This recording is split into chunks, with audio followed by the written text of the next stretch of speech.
What does it mean to live freely when every choice is bound by limits, by history, by society, by the body itself? Simone de Beauvoir believed that our lives are suspended in this paradox, a condition she called the ethics of ambiguity. But rather than fearing uncertainty, she argued that it is precisely here, in the tension between freedom and limitation, that the meaning of existence is born. If you're ready to explore one of the most revolutionary thinkers of the 20th century and discover how her philosophy of freedom and responsibility still shapes our lives today, stay with us. And if you find value in this journey, don't forget to subscribe and share this essay with those who search, like you, for deeper meaning in the chaos of our time. The story of Simone de Beauvoir begins in the shifting shadows of Paris in the early 20th century. A city vibrating with art, philosophy, and politics, yet fractured by wars and oppressive traditions. To enter her world is not only to meet one of the most influential philosophers of modernity, but also to be confronted with the paradoxes of freedom itself. Beauvoir was not simply a thinker seated in dusty libraries. She was a woman who lived philosophy in the streets, in the intimacy of her writing, in the radical friendships she cultivated, and in the revolutions she inspired. She was born in 1908 into a bourgeois Catholic family, her childhood shaped by privilege but also by restriction. She quickly recognized the double standards imposed on her as a girl. While her brother was encouraged to explore, learn, and dream, Simone was expected to become a proper wife, obedient and refined, a figure molded for domesticity rather than for freedom. But Beauvoir rebelled quietly at first, through books. She devoured literature and philosophy, discovering in words a promise of transcendence beyond the limitations that tradition sought to impose upon her. This early tension between the facticity of her situation as a woman in patriarchal France and her transcendence as a thinker aspiring toward limitless projects would become the central theme of her philosophy. It was not an abstraction. It was lived experience turned into reflection. Paris, during Beauvoir's youth, was a city of contradictions. Cafes buzzed with intellectual debates, surrealist art redefined the limits of imagination, and new scientific discoveries reshaped the very notion of reality. Yet beneath this effervescent culture lay the trauma of the First World War and the foreboding of the next.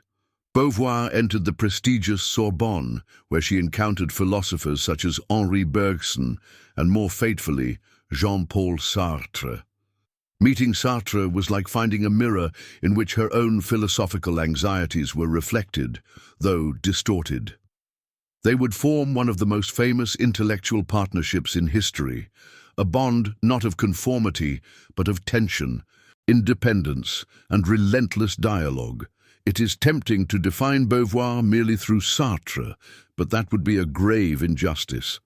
From the beginning, she wrestled with him, with his system, with his tendency to abstract existence into neat, theoretical models. She insisted on grounding philosophy in lived experience, in ambiguity, in the entanglement of fact and freedom. If Sartre's philosophy sometimes soared in dizzying abstraction, Beauvoir's always returned to the soil of reality, to the concrete struggles of bodies and histories. Beauvoir's life cannot be separated from her thought.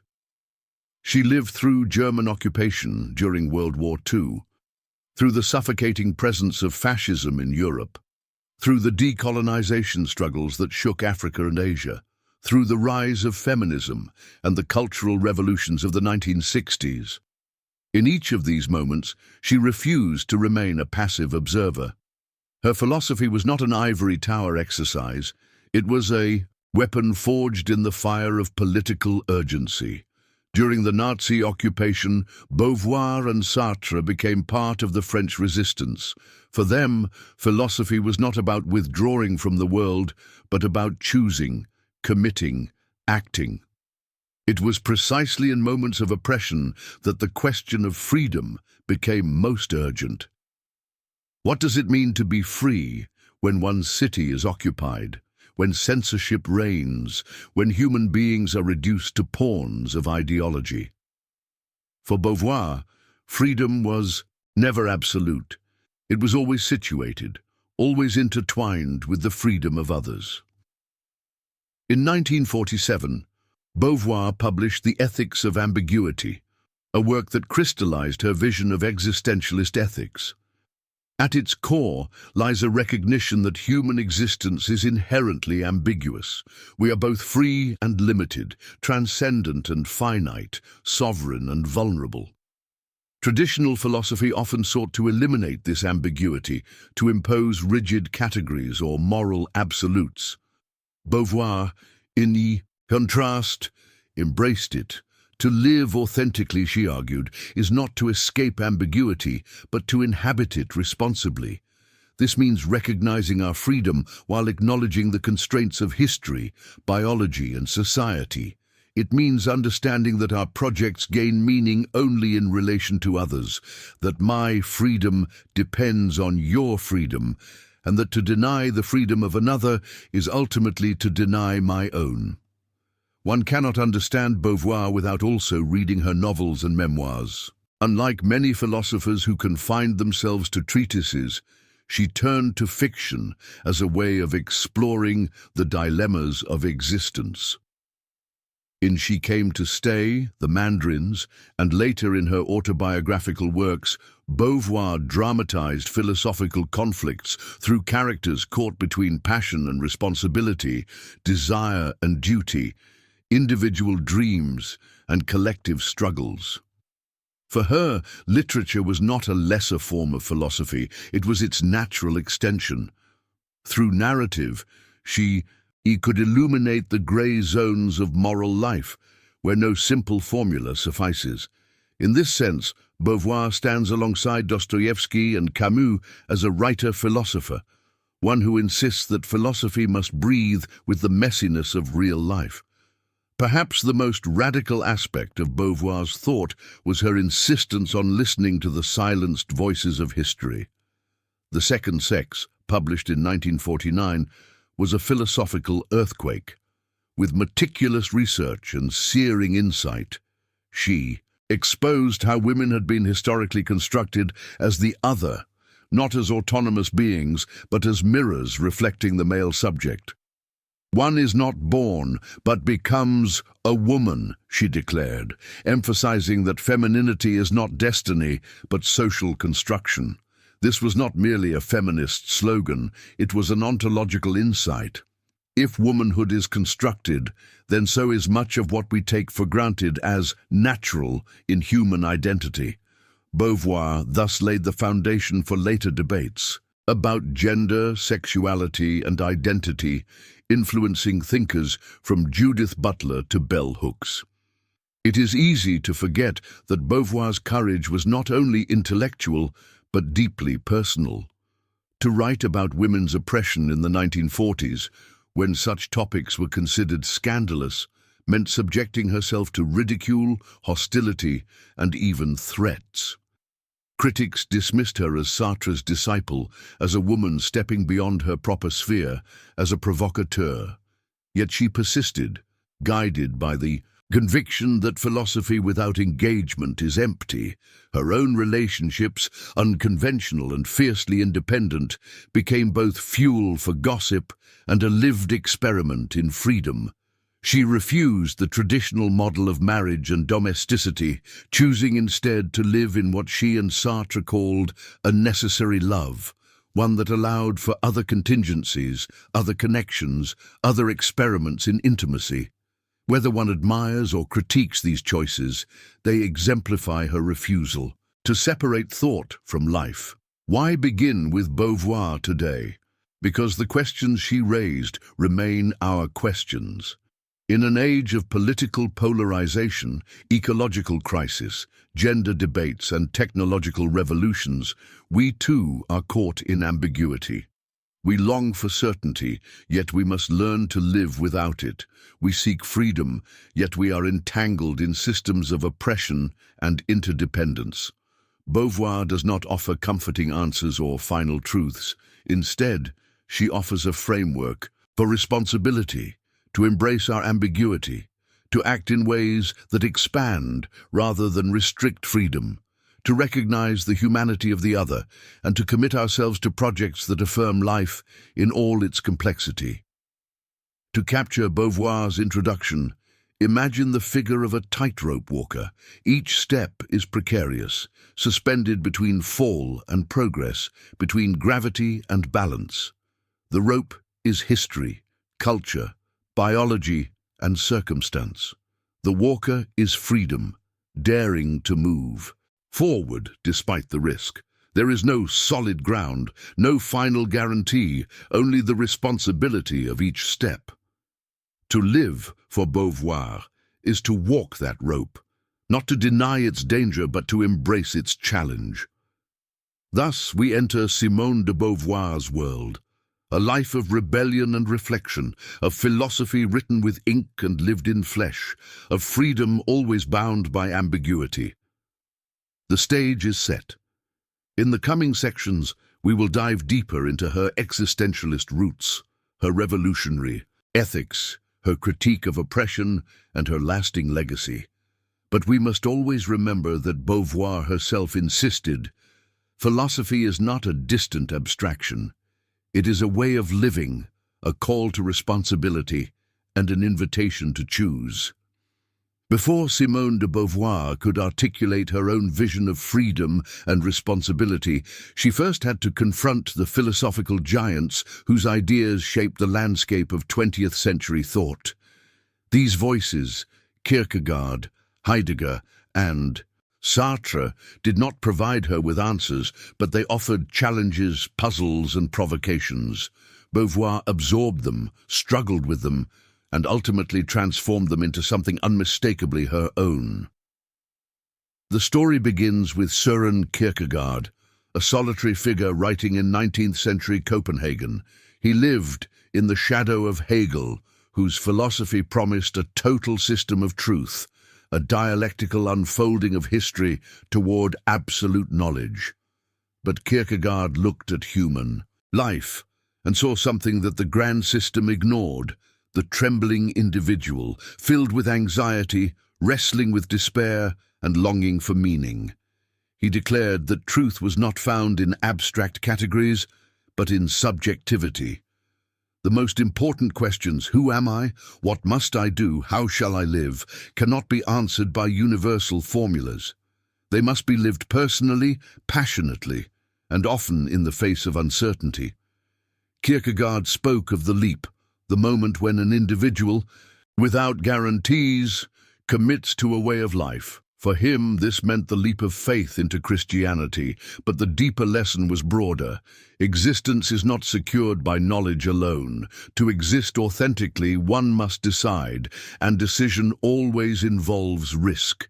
This sense of risk, of commitment without certainty, would resonate deeply with Beauvoir.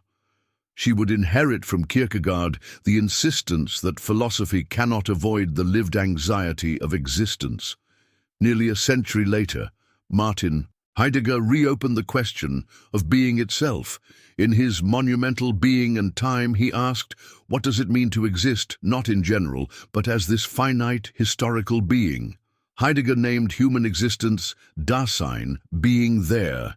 Each of us, he argued, is thrown into the world. We do not choose the time of our birth, the culture we inherit, or the mortality that awaits us.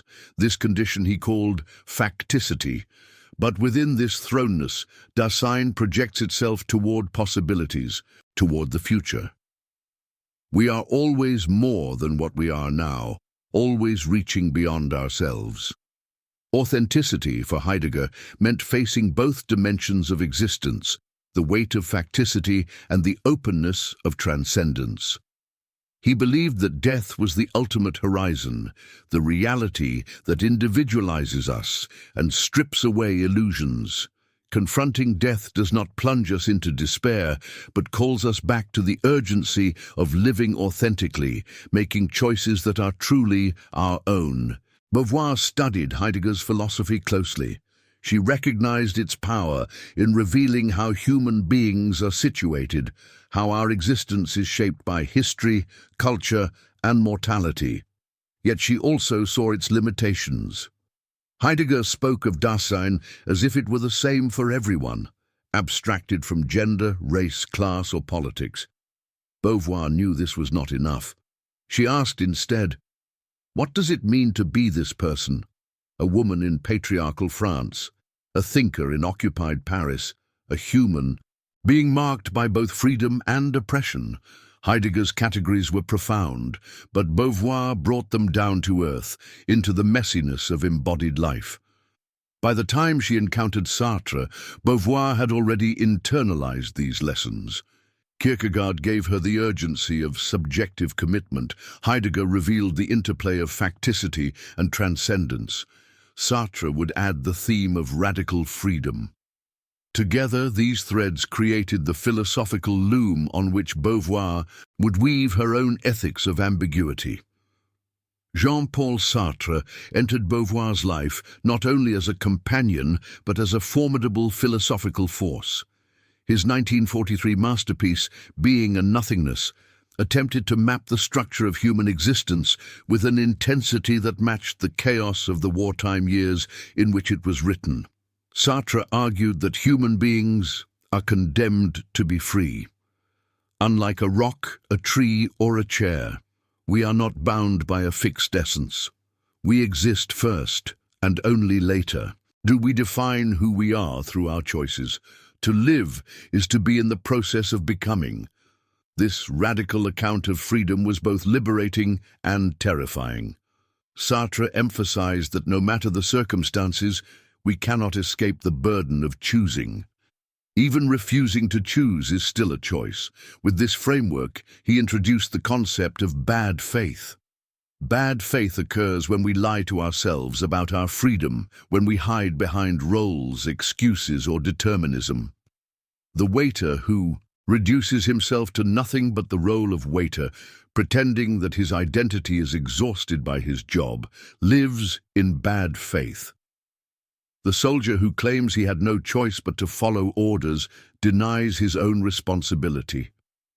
Sartre insisted that authenticity requires us to face the truth of our freedom and to accept responsibility for the projects we pursue.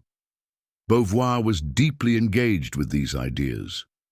She shared Sartre's insistence that freedom was central to human existence, but she sensed something missing in his picture. Sartre's freedom seemed too pure, too absolute, as if every individual could, in any circumstance, redefine themselves without constraint. Beauvoir knew from experience that this was not the whole story.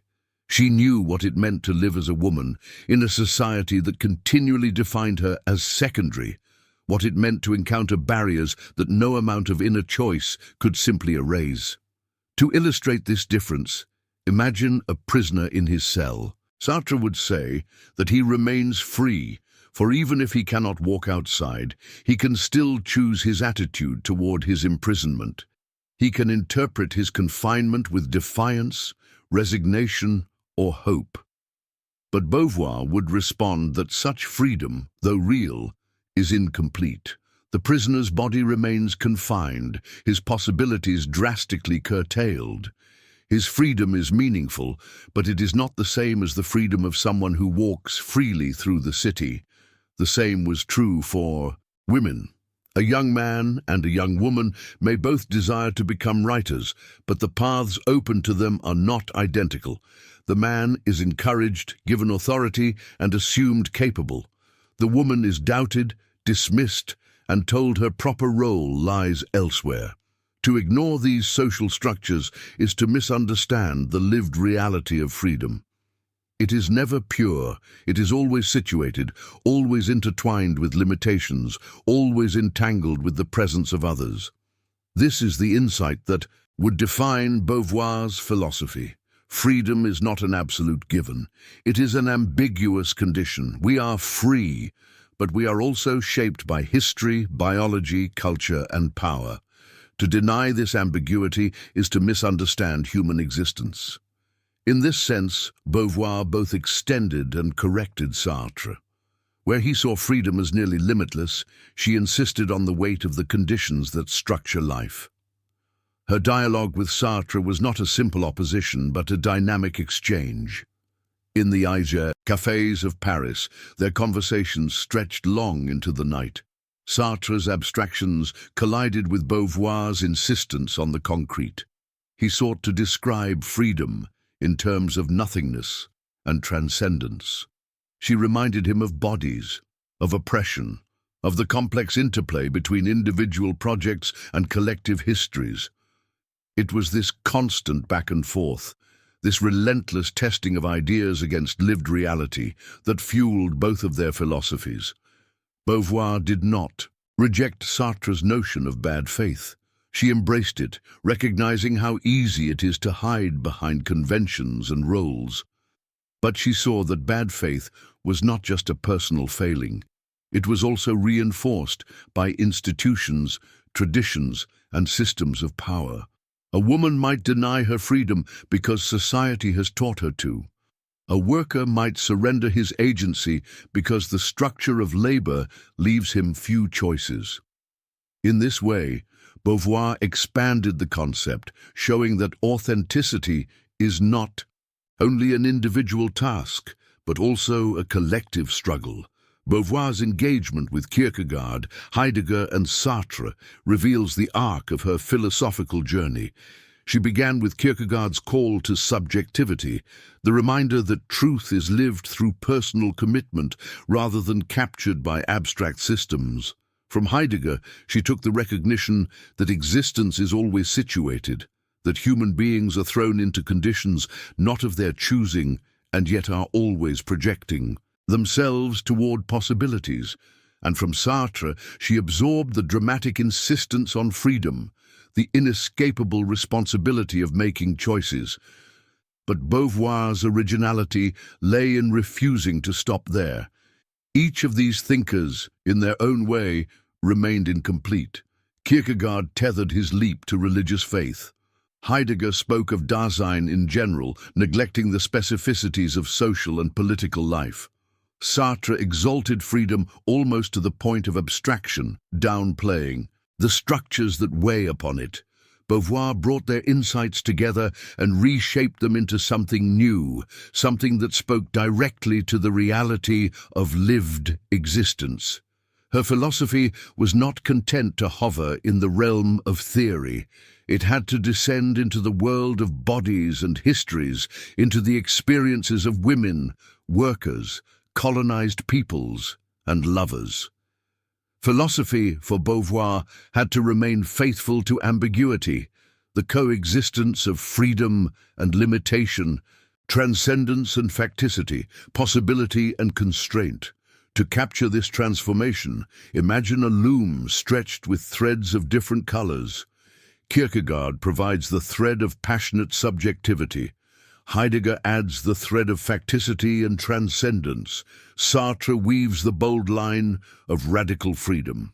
Beauvoir takes these threads and begins to weave a fabric that is not only intricate, but wearable, not only conceptual, but ethical. The tapestry she creates is one that we can live within, a philosophy that speaks not only to the mind, but to the urgency of daily choices. Her insistence on grounding philosophy in lived reality also marked a subtle but important break with the tradition she inherited. Kierkegaard wrote as a solitary figure, tormented by his inner struggles. Heidegger turned inward toward the question of being, often neglecting the pressing moral and political questions of his own time. Sartre engaged more directly with politics, yet his early philosophy sometimes floated in abstraction, as though freedom existed in a vacuum. Beauvoir refused this temptation. For her, freedom could not be separated from oppression, nor could responsibility be abstracted from the concrete presence of others. This insistence gave her philosophy a distinct voice. When she later wrote The Ethics of Ambiguity, she would argue that the task of philosophy is not to resolve ambiguity, but to embrace it responsibly. We are free, but not infinitely so. We are limited, but not absolutely. Our choices matter, not in spite of these conditions, but because of them. Freedom gains meaning only in relation to others, and the denial of another's freedom ultimately undermines our own. Her conversations with Sartre offer a vivid picture of this divergence. One anecdote recalls Beauvoir listening to Sartre insist that even the prisoner remains free because he can choose his inner attitude. She countered by pointing to the obvious: the prisoner cannot step outside the cell. Freedom exists, but it is entangled with walls, guards, and power. It is not enough to describe freedom in the abstract. One must account for its limits, its social dimensions, its embodied reality. This refusal to romanticize freedom gave Beauvoir's philosophy a depth that Sartre's sometimes lacked. She saw freedom not as a soaring flight above the world, but as a negotiation within it, a constant tension between possibility and constraint. It is precisely this tension, this ambiguity, that defines the human condition. By the end of this intellectual apprenticeship, Beauvoir had gathered the tools she needed. From Kierkegaard, she learned that philosophy must take the individual seriously.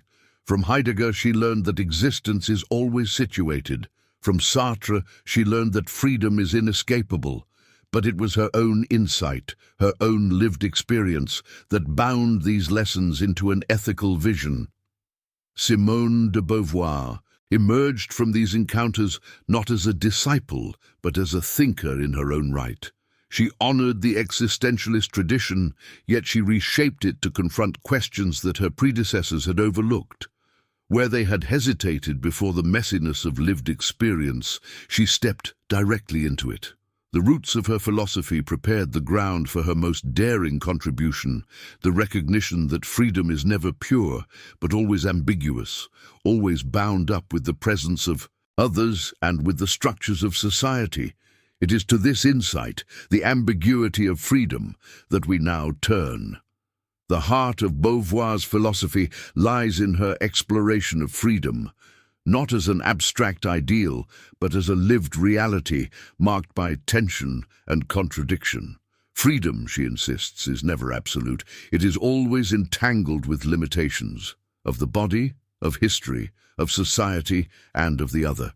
To describe it truthfully, one must embrace its ambiguity. Beauvoir begins by distinguishing between two poles of existence, transcendence and facticity. Transcendence refers to the human capacity to project ourselves into the future, to pursue projects, to imagine possibilities beyond the present. It is the movement by which we go beyond what we are. Facticity, on the other hand, refers to the concrete conditions of our existence, our bodies, our mortality, our circumstances of birth, the structures that shape our lives. Both are inseparable. To pretend that only transcendence matters is to ignore the weight of the real. To reduce ourselves to facticity alone is to deny our capacity for freedom. Human existence is the tension between these poles, and it is this tension that makes freedom ambiguous. This ambiguity is not a flaw to be resolved, but the very condition of life. A person who insists on pure transcendence, ignoring their limits, risks delusion. They imagine themselves gods, unbound by circumstance. A person who surrenders entirely to facticity, denying transcendence, collapses into fatalism, believing that nothing they do matters. Authentic existence requires holding both together, acknowledging our limitations while continuing to project ourselves toward new possibilities. Beauvoir illustrates this ambiguity through concrete examples. Consider the case of a young woman aspiring to become a writer. On the one hand, she has the transcendence of her ambition, the vision of a future defined by her creativity. On the other hand, she faces the facticity of her situation, limited financial resources, cultural prejudices, perhaps even a family that discourages her. Her freedom is real, but it is shaped by these conditions.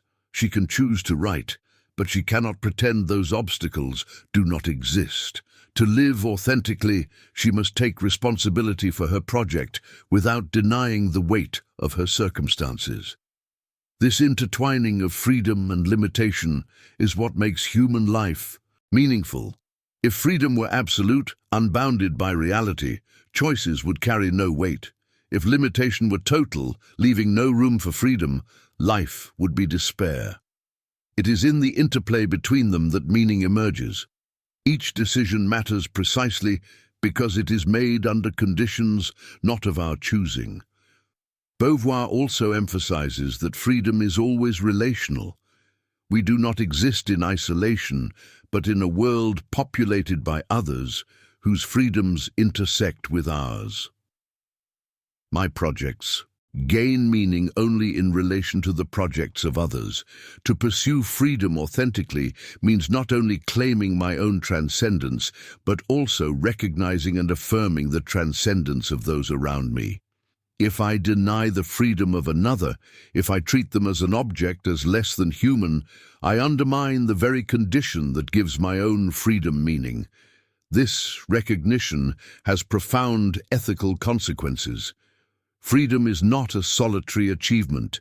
It is a shared condition, fragile and easily threatened. The denial of another's freedom, whether through oppression, exploitation, or indifference, diminishes my own. To live authentically, therefore, is to commit to the expansion of freedom for all, not only for myself. For Beauvoir, this insight was not an abstract claim, but a lived reality. She witnessed firsthand how women were denied opportunities, how colonial subjects were oppressed, how poverty and prejudice narrowed the horizons of countless lives. These were not simply unfortunate circumstances, they were assaults on freedom itself.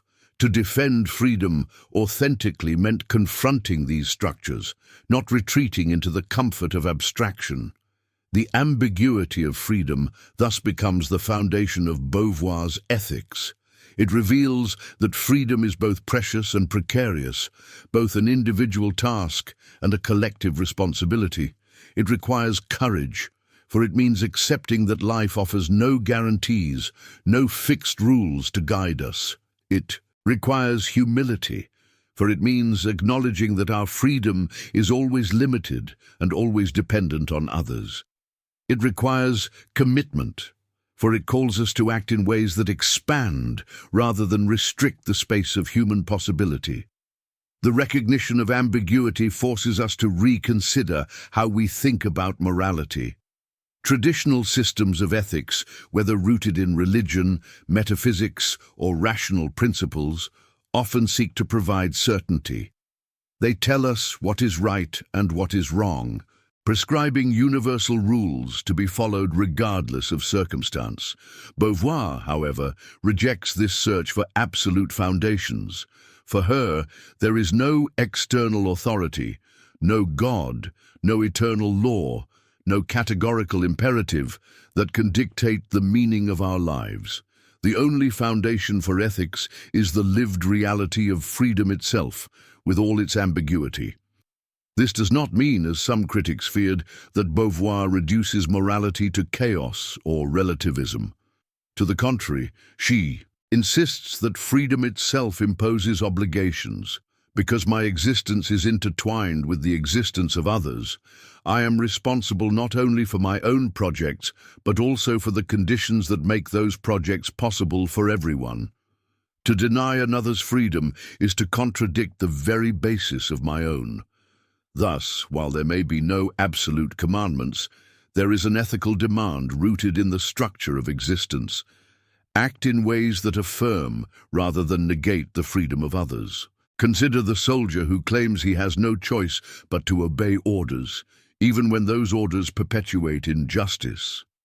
Sartre would accuse him of bad faith, pointing out that he is free to disobey. Beauvoir would agree, but she would add a crucial dimension. The soldier's freedom is not simply a matter of inner choice. It is constrained by the threat of punishment, by the structures of authority, by the weight of ideology. His responsibility is real, but it is exercised within limits that shape its meaning. To acknowledge ambiguity is to recognize both the reality of his freedom and the reality of the conditions that burden it. This perspective allows Beauvoir to avoid the pitfalls of both absolutism and nihilism. Absolutism pretends that moral rules exist independent of circumstance, offering comfort at the price of ignoring reality. Nihilism denies meaning altogether, collapsing into despair. Beauvoir charts a middle path. She acknowledges that life offers no guarantees, no final answers, yet she insists that meaning arises precisely in our confrontation with this lack. Freedom, though ambiguous, is enough to ground an ethic of responsibility. The ambiguity of freedom also reshapes our understanding of failure and success. In a world without fixed guarantees, every project carries risk. To write a book, to build a movement, to raise a child, to resist injustice, all of these can end in failure. Yet failure does not erase their meaning. What matters is not the final outcome, but the commitment, the willingness to act despite uncertainty. In this sense, Beauvoir's ethics is profoundly courageous. It asks us to embrace projects without the security of final justification, to live as if our actions matter even when certainty is impossible. This courage is not reckless. It is rooted in lucidity, the clear-eyed acknowledgement of our condition. To live authentically is to refuse both the comfort of false certainties and the despair of nihilism. It is to step into the ambiguity of existence with open eyes, accepting both its risks and its possibilities. A striking image Beauvoir often evoked is that of the adventurer. The adventurer throws themselves into projects with passion, seeking to expand the horizons of life. Yet the true adventurer does not exploit others as mere instruments. They recognize that their own freedom is bound up with the freedom of those around them. Their adventure gains meaning only when it contributes to the flourishing of others as well as themselves. This insight has practical consequences. It means that oppression is not only a political problem, but an existential one. To deny another's freedom is to reduce them to an object, to strip them of the transcendence that makes them human. But in doing so, I also diminish my own freedom, for I cut myself off from the reciprocity that gives existence meaning. Oppression thus harms both the oppressor and the oppressed, though in very different ways. The oppressed suffer directly, while the oppressor corrodes the basis of their own humanity. Beauvoir's reflections here anticipate many of the debates that would shape the later 20th century. Feminist theory, post-colonial studies, and critical theory all grapple with the question of how freedom is shaped and limited by structures of power. Beauvoir's insistence on ambiguity provides a framework for thinking about these issues without falling into simplistic dichotomies. Freedom is real, but it is never pure. Power shapes our possibilities, but it never erases responsibility. To understand the full force of Beauvoir's vision, we must consider how ambiguity plays out in the texture of daily life. It is easy to speak of freedom in grand terms, as though it belonged only to revolutionaries, philosophers, or artists. But Beauvoir reminds us that the ambiguity of freedom is present in every moment, in every small decision we make. Take, for instance, the act of choosing a career.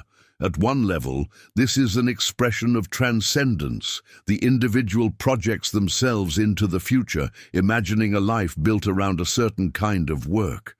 Yet this choice is also deeply marked by facticity, by the opportunities available, by economic conditions, by education, by social expectations.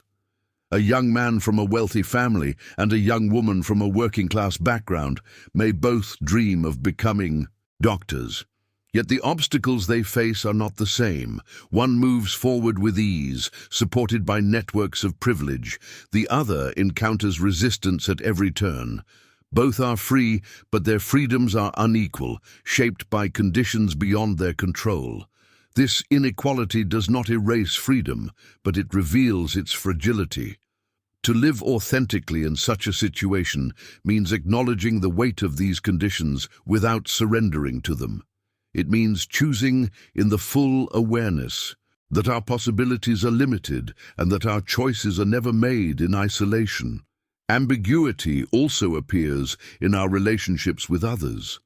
Love, friendship, and solidarity are not escapes from freedom, but its most vivid expressions. To love another person is to affirm their transcendence, to recognize them as more than an object of my desire. It is to embrace the fact that they too are free, unpredictable, capable of surprising me. Yet love also confronts me with limitation, for I cannot control the other, nor can I guarantee the permanence of their affection. The ambiguity of freedom is written into every bond. It is what makes them precious, but also what makes them fragile.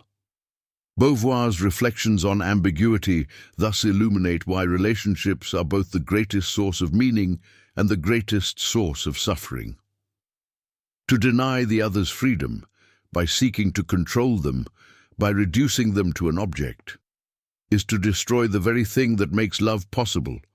But to embrace their freedom is to accept risk, to live with uncertainty, to open oneself to vulnerability.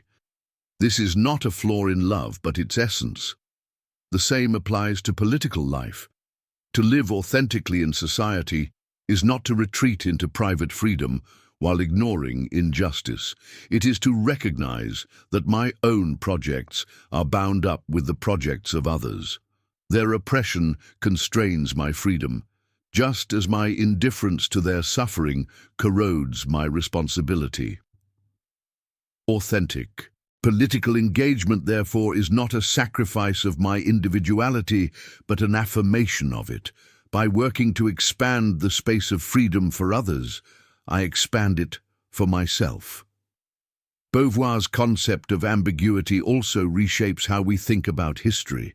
Human beings long for certainty, for guarantees that history will bend toward justice. But Beauvoir refuses this comfort. There is no final victory, no inevitable progress. History is as ambiguous as individual life, a struggle of freedom and limitation, of hope and despair. Yet this does not mean that action is futile.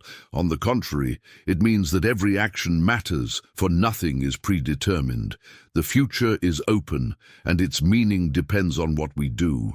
This perspective can be unsettling, for it denies us the security of final answers, but it also offers a profound form of hope.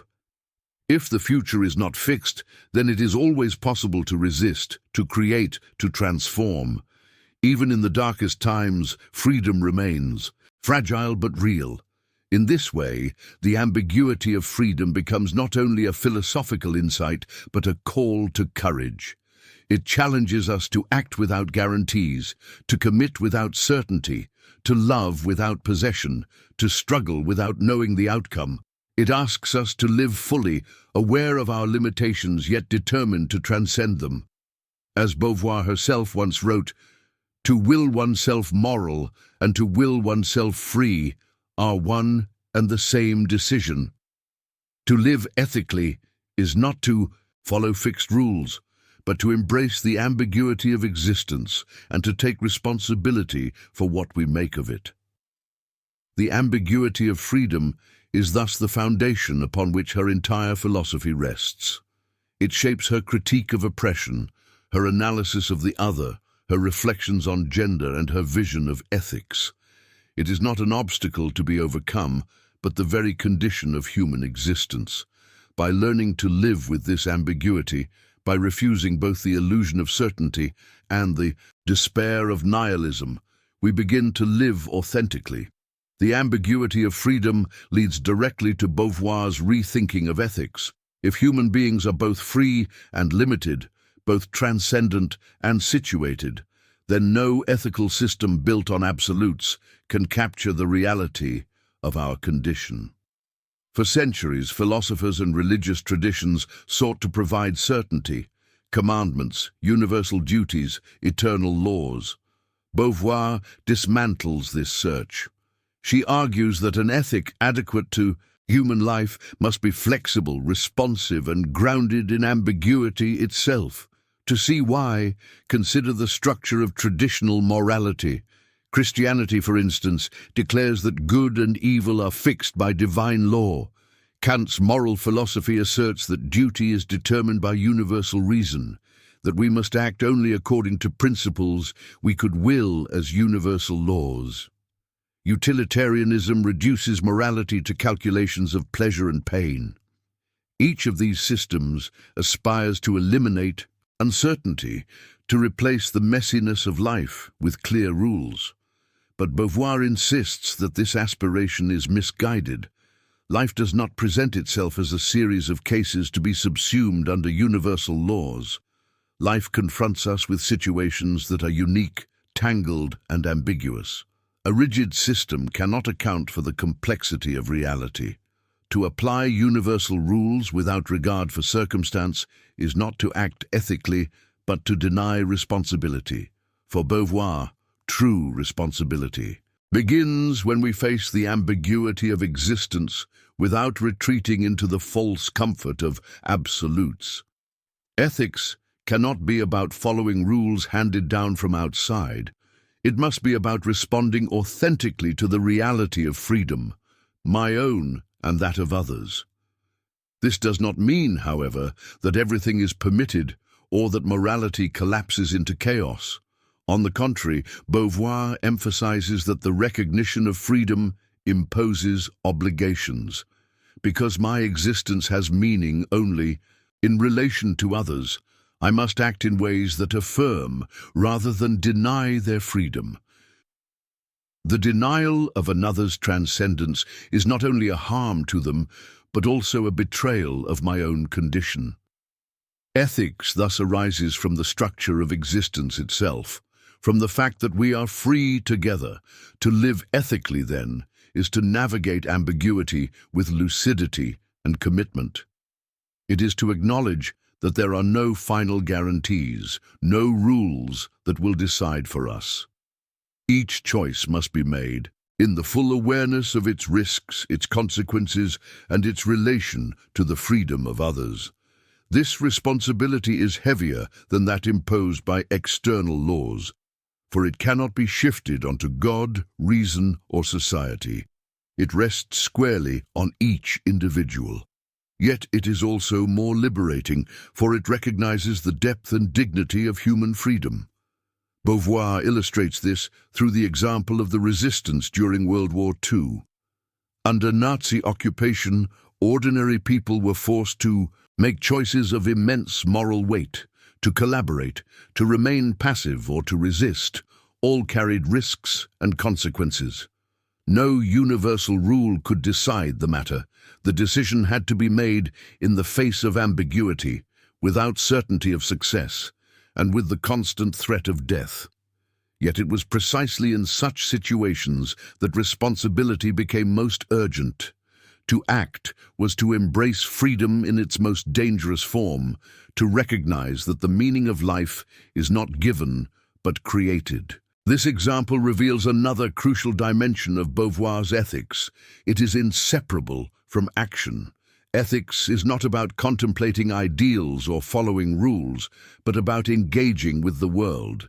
To live ethically is to commit oneself to projects, to risk failure, to take responsibility for the consequences of one's choices. Ethics is not a matter of purity, but of courage. The rejection of absolutes also means that ethics is always open-ended. There is no final formula, no completed system. Each generation, each individual must confront anew the ambiguity of existence and decide how to live.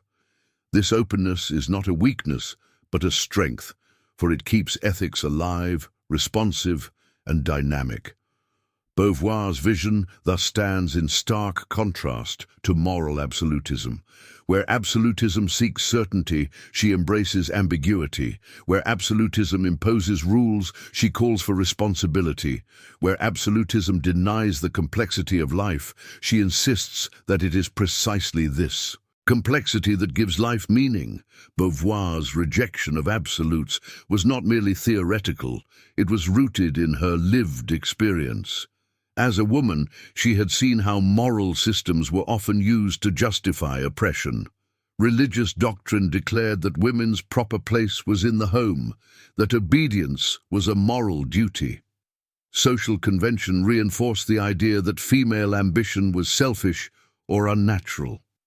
Universal rules, far from liberating, often served to trap people in roles they had not chosen. For Beauvoir, ethics had to begin by exposing and resisting these forms of bad faith, masquerading as moral law. The idea of bad faith, which she developed alongside Sartre, acquires a unique force in her ethical reflections. When a woman accepts her assigned role without question, claiming that it is simply what women do, she lives in bad faith. When a man asserts that he must dominate others because that is the way of nature, he too is in bad faith. In both cases, individuals hide behind external justifications, denying their own responsibility. To live ethically is to reject such excuses, to confront the ambiguity of freedom head-on. This confrontation is never easy. It requires us to admit that there is no authority outside ourselves to tell us what to do. At first, this realization can feel terrifying. Without absolutes, how can we avoid chaos? But Beauvoir insists that ambiguity is not chaos.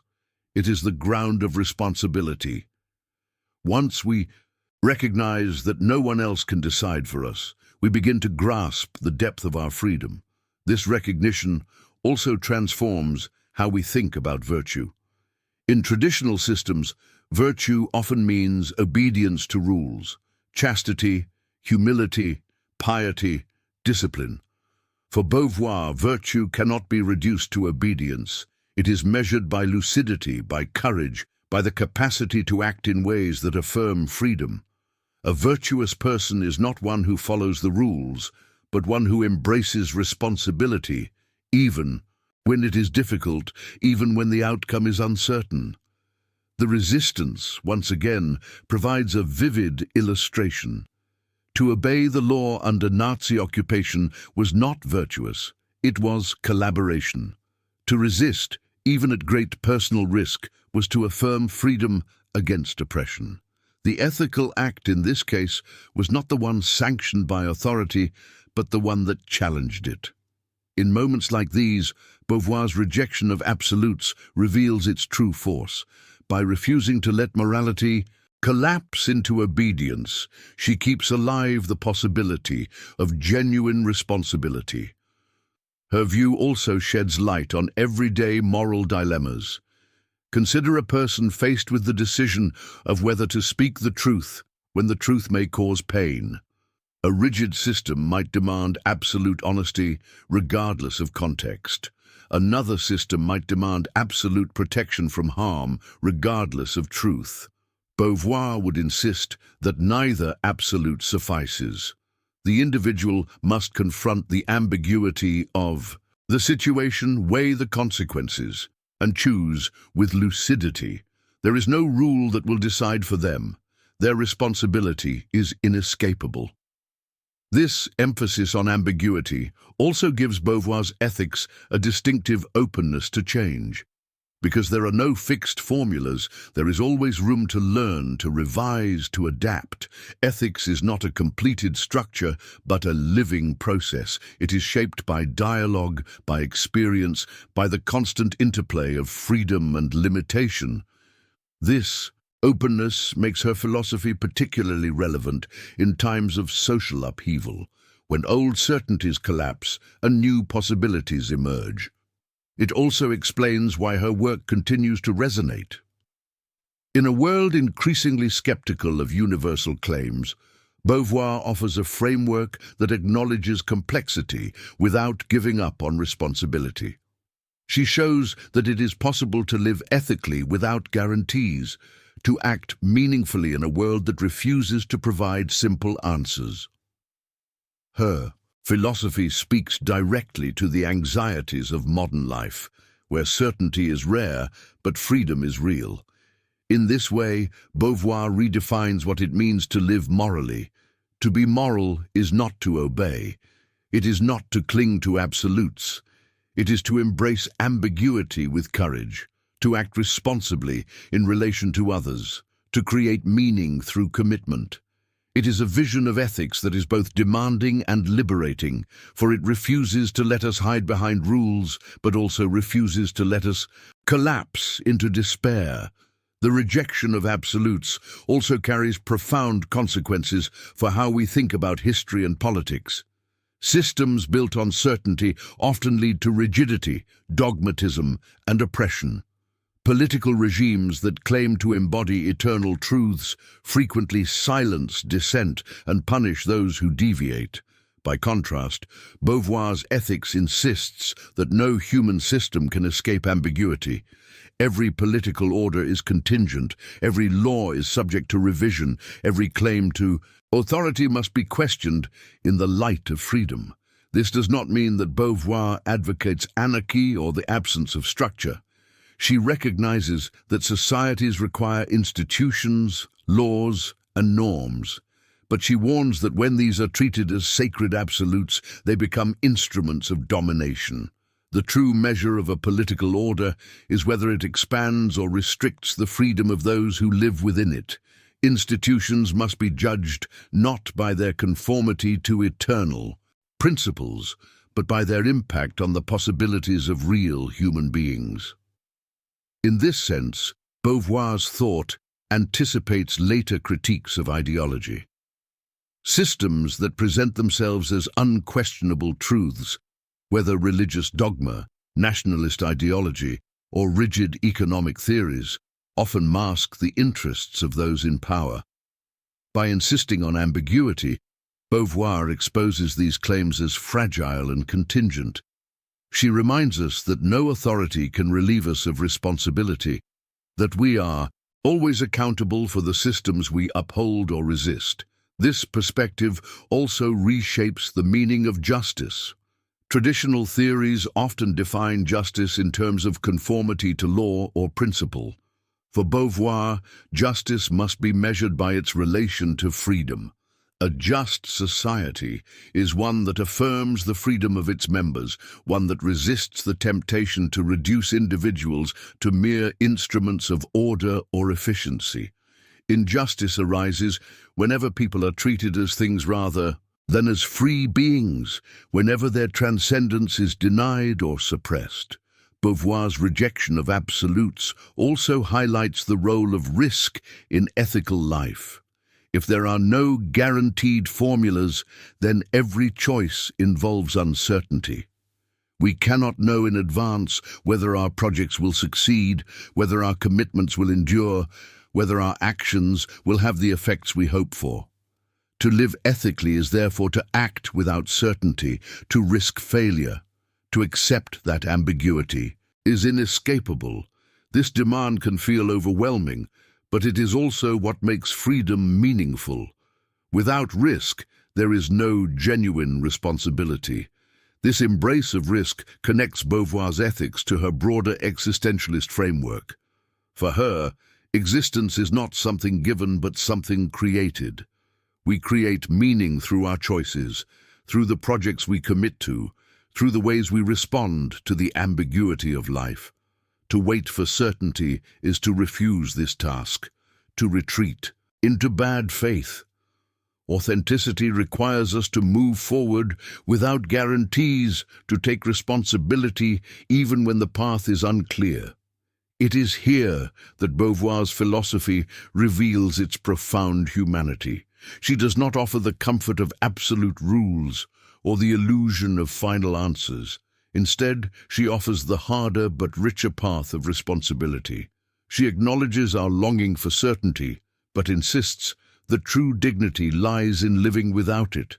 To be human is to live in ambiguity, to create meaning without guarantees, to affirm freedom in the face of limitation. The practical implications of this vision are immense. It means that ethics is not confined to rare moments of crisis, but is woven into every aspect of life. Each decision, however small, participates in the drama of freedom. Choosing how to speak to a friend, how to spend an afternoon, how to treat a stranger, these are not trivial matters but expressions of our ethical existence. Each choice affirms or denies freedom, both ours and that of others. By refusing absolutes, Beauvoir does not weaken morality, she deepens it. She shifts the weight of responsibility from external authorities to the individual, from rigid rules to lived engagement. This is a heavier burden, for it leaves no room for excuses, but it is also more honest, more faithful to the reality of existence. It invites us to live courageously, to act with lucidity, to embrace the ambiguity that defines our condition.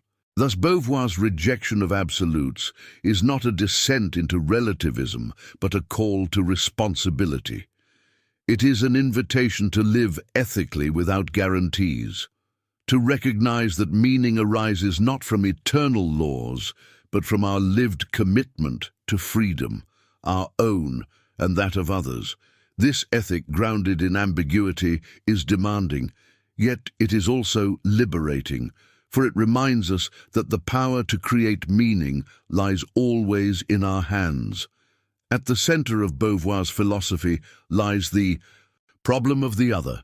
Human existence is never solitary. From the moment we are born, we encounter other people whose presence both enables and threatens our freedom. They affirm us, but they also challenge us. They recognize us, but they can also reduce us to objects. For Beauvoir, understanding this tension is essential to understanding what it means to live ethically and authentically. The roots of this question stretch back to Hegel's phenomenology of spirit, where he describes the struggle for recognition. In Hegel's account, two self-conscious beings confront each other. Each desires to be recognized as free, as more than an object. Yet each also resists granting the same recognition to the other, for to do so feels like surrender. This leads to conflict, the famous struggle of master and slave. Recognition, Hegel argues, is necessary for freedom, but it can never be simply given. It must be won in the dialectic of conflict. Beauvoir draws on Hegel, but transforms his insight. She sees that recognition is not only a philosophical abstraction, but a daily lived experience. Each of us desires to be acknowledged as free, yet we are tempted to deny freedom to others. We want the other to confirm our transcendence, yet we fear the threat of their transcendence to our own. This creates a fundamental tension. I need the other, yet the other also limits me. Consider the relationship between teacher and student. The teacher seeks recognition of their authority, their knowledge. The student, meanwhile, seeks recognition of their independence and capacity to learn. The relationship can become cooperative, with mutual recognition, or it can slip into domination, with the teacher reducing the student to a passive recipient. The same dynamic appears in countless other contexts, between lovers, between parents and children, between rulers and citizens. In each case, the temptation to reduce the other to an object lurks close at hand. For Beauvoir, this temptation is not accidental. It stems from the very structure of human existence. Because my freedom depends on recognition, I am always vulnerable to the other. Their refusal to acknowledge me threatens my sense of self. In response, I may try to control them, to reduce them to an object that confirms me without challenging me. Yet this strategy always fails, for a recognition coerced is no recognition at all. True recognition can only come from a being who is free. This insight has profound ethical consequences. It means that my freedom is inseparable from the freedom of others. I cannot affirm myself without affirming them. To deny their transcendence is to undermine my own. Yet this interdependence also creates conflict, for the other's freedom inevitably resists my control. The relationship between self and other is thus marked by both necessity and tension. Beauvoir emphasizes that this tension is not something to be overcome once and for all. It is a permanent feature of existence. There will always be the risk of conflict, the temptation of domination, the struggle for recognition. To live ethically is not to eliminate this tension, but to navigate it responsibly, to resist the impulse to reduce others to objects and instead to engage with them as fellow subjects. This perspective sheds light on many forms of human oppression. When one group denies recognition to another, when men reduce women to objects, when colonizers treat the colonized as inferior, when racial hierarchies are enforced, the result is not only injustice, but also a distortion of freedom itself. The oppressor imagines themselves free, but in reality, they undermine the very condition of their humanity. Their supposed superiority rests on the denial of the other's subjectivity, which means it rests on a lie. At the same time, Beauvoir acknowledges that the struggle for recognition can fuel liberation. When oppressed groups demand acknowledgement of their freedom, they challenge not only their oppressors, but also the false moral systems that sustain oppression. In this way, conflict is not merely destructive, but also creative. It opens the possibility of a more authentic recognition, one in which freedom is affirmed mutually rather than denied. The problem of the other is thus central to Beauvoir's ethics. It reveals that freedom is never solitary, never self-sufficient. It is always intertwined with the gaze, the acknowledgement, the resistance and the affirmation of others. To understand this is to recognize both the fragility and the possibility of human life. Beauvoir makes clear that the drama of recognition is not confined to abstract philosophy. It unfolds in concrete relationships. One of the most revealing examples is love. Love, she argues, is a site where the desire for recognition and the temptation to objectify are in constant tension. To love authentically is to affirm the other's freedom, to delight in their transcendence.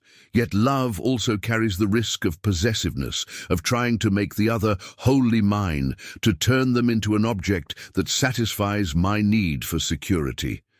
A lover may say, "I want you to belong to me completely."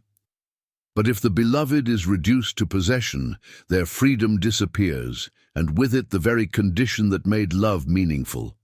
True love requires risk. It requires acknowledging that the other is free, unpredictable, capable of leaving or changing.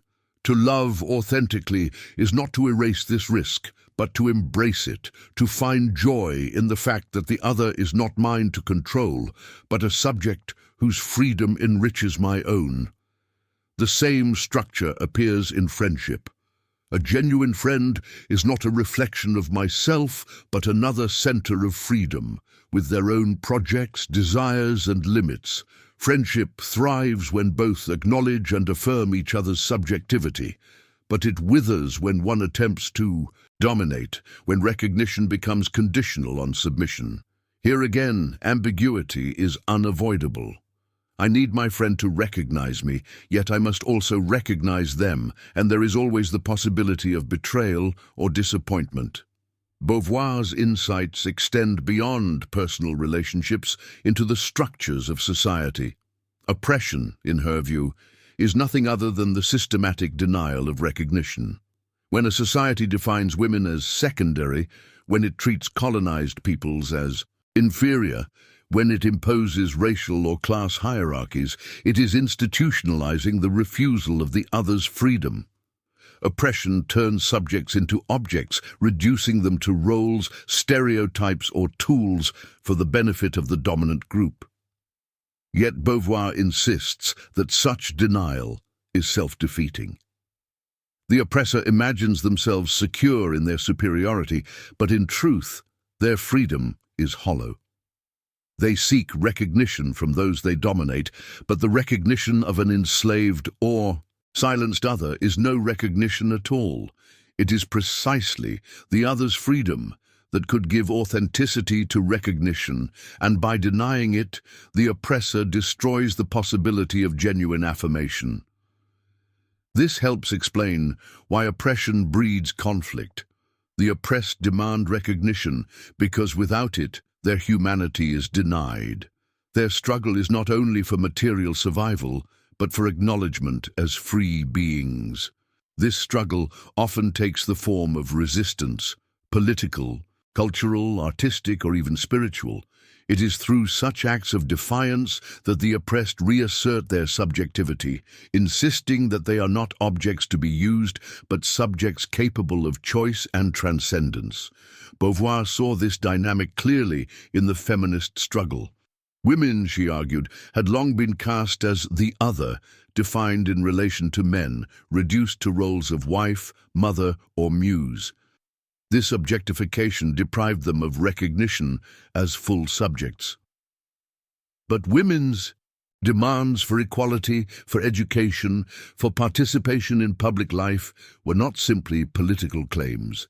They were existential acts, declarations of freedom, refusals to be reduced to mere objects.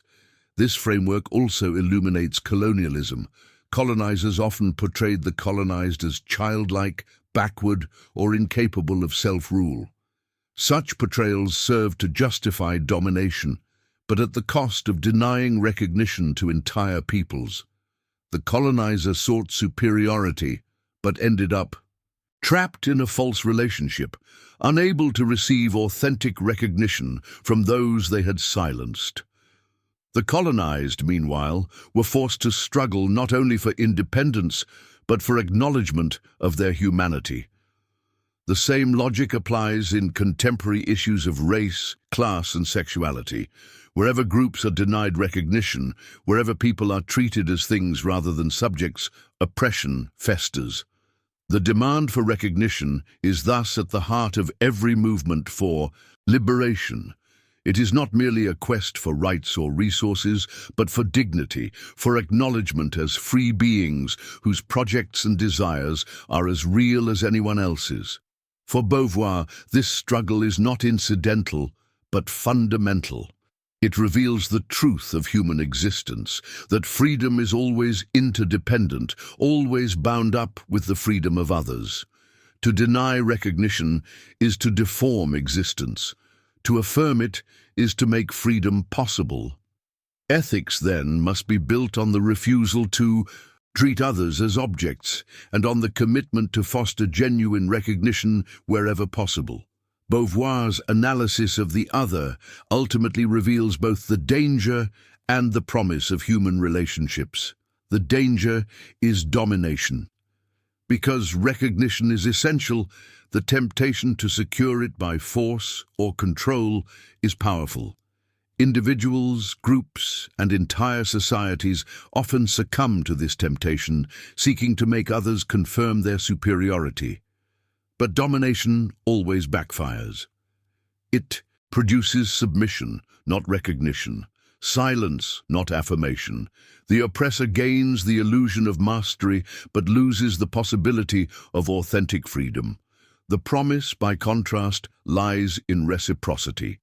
If I acknowledge the other's transcendence, if I affirm that they too are free, then recognition becomes mutual. In this reciprocity, both of us are enriched. My freedom expands not in spite of the other, but through them. The other's freedom does not threaten mine. It sustains it. This possibility of mutual recognition is fragile, always vulnerable to betrayal or conflict, but it is also the highest achievement of human existence. This insight reshapes how we think about community. A genuine community is not built on hierarchy or domination, but on reciprocity. It is a space where individuals affirm one another as free, where recognition flows in both directions. Such a community does not eliminate conflict, for differences remain, but it transforms conflict into dialogue rather than oppression. Beauvoir's vision of community thus anticipates later ideas of democratic coexistence, where the measure of justice lies not in uniformity, but in the capacity to affirm difference without domination. The problem of the other also illuminates the dynamics of identity. To be human is to be both self and other. I am a subject to myself, but I'm also an object in the eyes of others. I seek recognition, but I also give it. This duality is not a flaw, but the structure of existence. The self cannot exist without the other. Freedom cannot exist without recognition. To deny this is to fall into illusion. To accept it is to embrace the ambiguity of human life. Beauvoir's reflections here resonate deeply with her broader philosophy of ambiguity. Just as freedom is never pure, but always entangled with limitation, so recognition is never guaranteed, but always threatened by conflict. Yet it is precisely this ambiguity that gives life its depth. If recognition were automatic, it would lose its meaning. If freedom were secure, it would lose its urgency. The fragility of recognition, like the fragility of freedom, is what makes it precious. The ethical demand that follows is clear. We must resist the impulse to reduce others to objects and instead commit ourselves to fostering recognition. This does not mean idealizing harmony or pretending that conflict can disappear. Conflict is part of existence, but it does mean choosing how we engage with conflict, refusing domination, and striving for reciprocity. Beauvoir's insights into the other have lasting relevance. In personal life, they remind us that love and friendship require respect for the other's freedom, not its denial. In social life, they remind us that oppression is a distortion of recognition that dehumanizes both sides. In political life, they remind us that justice is not about uniformity, but about reciprocity, the acknowledgement of each person as a free subject. Perhaps the most striking aspect of her analysis is its refusal of illusions. She does not promise that recognition will be easy or permanent. Love may fail. Friendships may end, societies may fall into oppression. The risk never disappears, yet she insists that this risk is the condition of meaning. To live authentically is not to seek guarantees, but to embrace ambiguity, to act in ways that affirm freedom, even knowing that failure is possible. The problem of the other thus becomes the axis around which Beauvoir's philosophy turns. It reveals why freedom cannot be understood in isolation, why ethics must be relational, why oppression is so destructive, and why reciprocity is so precious. It also prepares the ground for her most influential work, The Second Sex, where she explores in depth how women have been cast as the other in relation to men. That analysis, which we turn to next, will show how the abstract problem of recognition becomes embodied in the concrete structures of gender and history. When Beauvoir published The Second Sex in 1949, it landed like an earthquake in philosophy, politics, and culture. No other work of hers carried such explosive force or reached so wide an audience. In its pages, Beauvoir extended her existentialist ethics of freedom and ambiguity into one of the most sustained critiques of patriarchy ever written. At its core lies a simple yet devastating insight. Throughout history, woman has been cast not as subject but as the other. To understand the power of this claim, recall her reflections on recognition. Each self seeks acknowledgement from the other, yet there is always a risk of denial. In the case of women, this denial became institutionalized, woven into the very fabric of civilization. Man defined himself as the subject, the center, the standard of humanity. Woman was defined in relation to him as derivative, secondary, complementary. She was not regarded as a being in her own right, but as an object whose meaning came from her connection to man. Beauvoir's famous phrase captures this truth. One is not born, but becomes a woman. By this, she meant that femininity is not a natural essence, but a social construction imposed by history, culture, and institutions. A female child is not destined by biology to be submissive, domestic, or decorative. She is shaped into that role through education, expectation, and constraint. Womanhood, as society defines it, is a project imposed from without, not an essence given from within. This insight challenged centuries of thought. Philosophers, theologians, and scientists had long claimed that women's roles were determined by nature. Aristotle declared that women were defective men. Medieval theologians taught that their proper destiny was obedience. 19th century biology claimed to find proof of their inferiority in anatomy and physiology. Each of these authorities disguised cultural prejudice as natural truth. Beauvoir exposed the disguise. Her analysis was sweeping. She explored mythology, religion, literature, science, history, and everyday life to show how each contributed to the construction of woman as the other.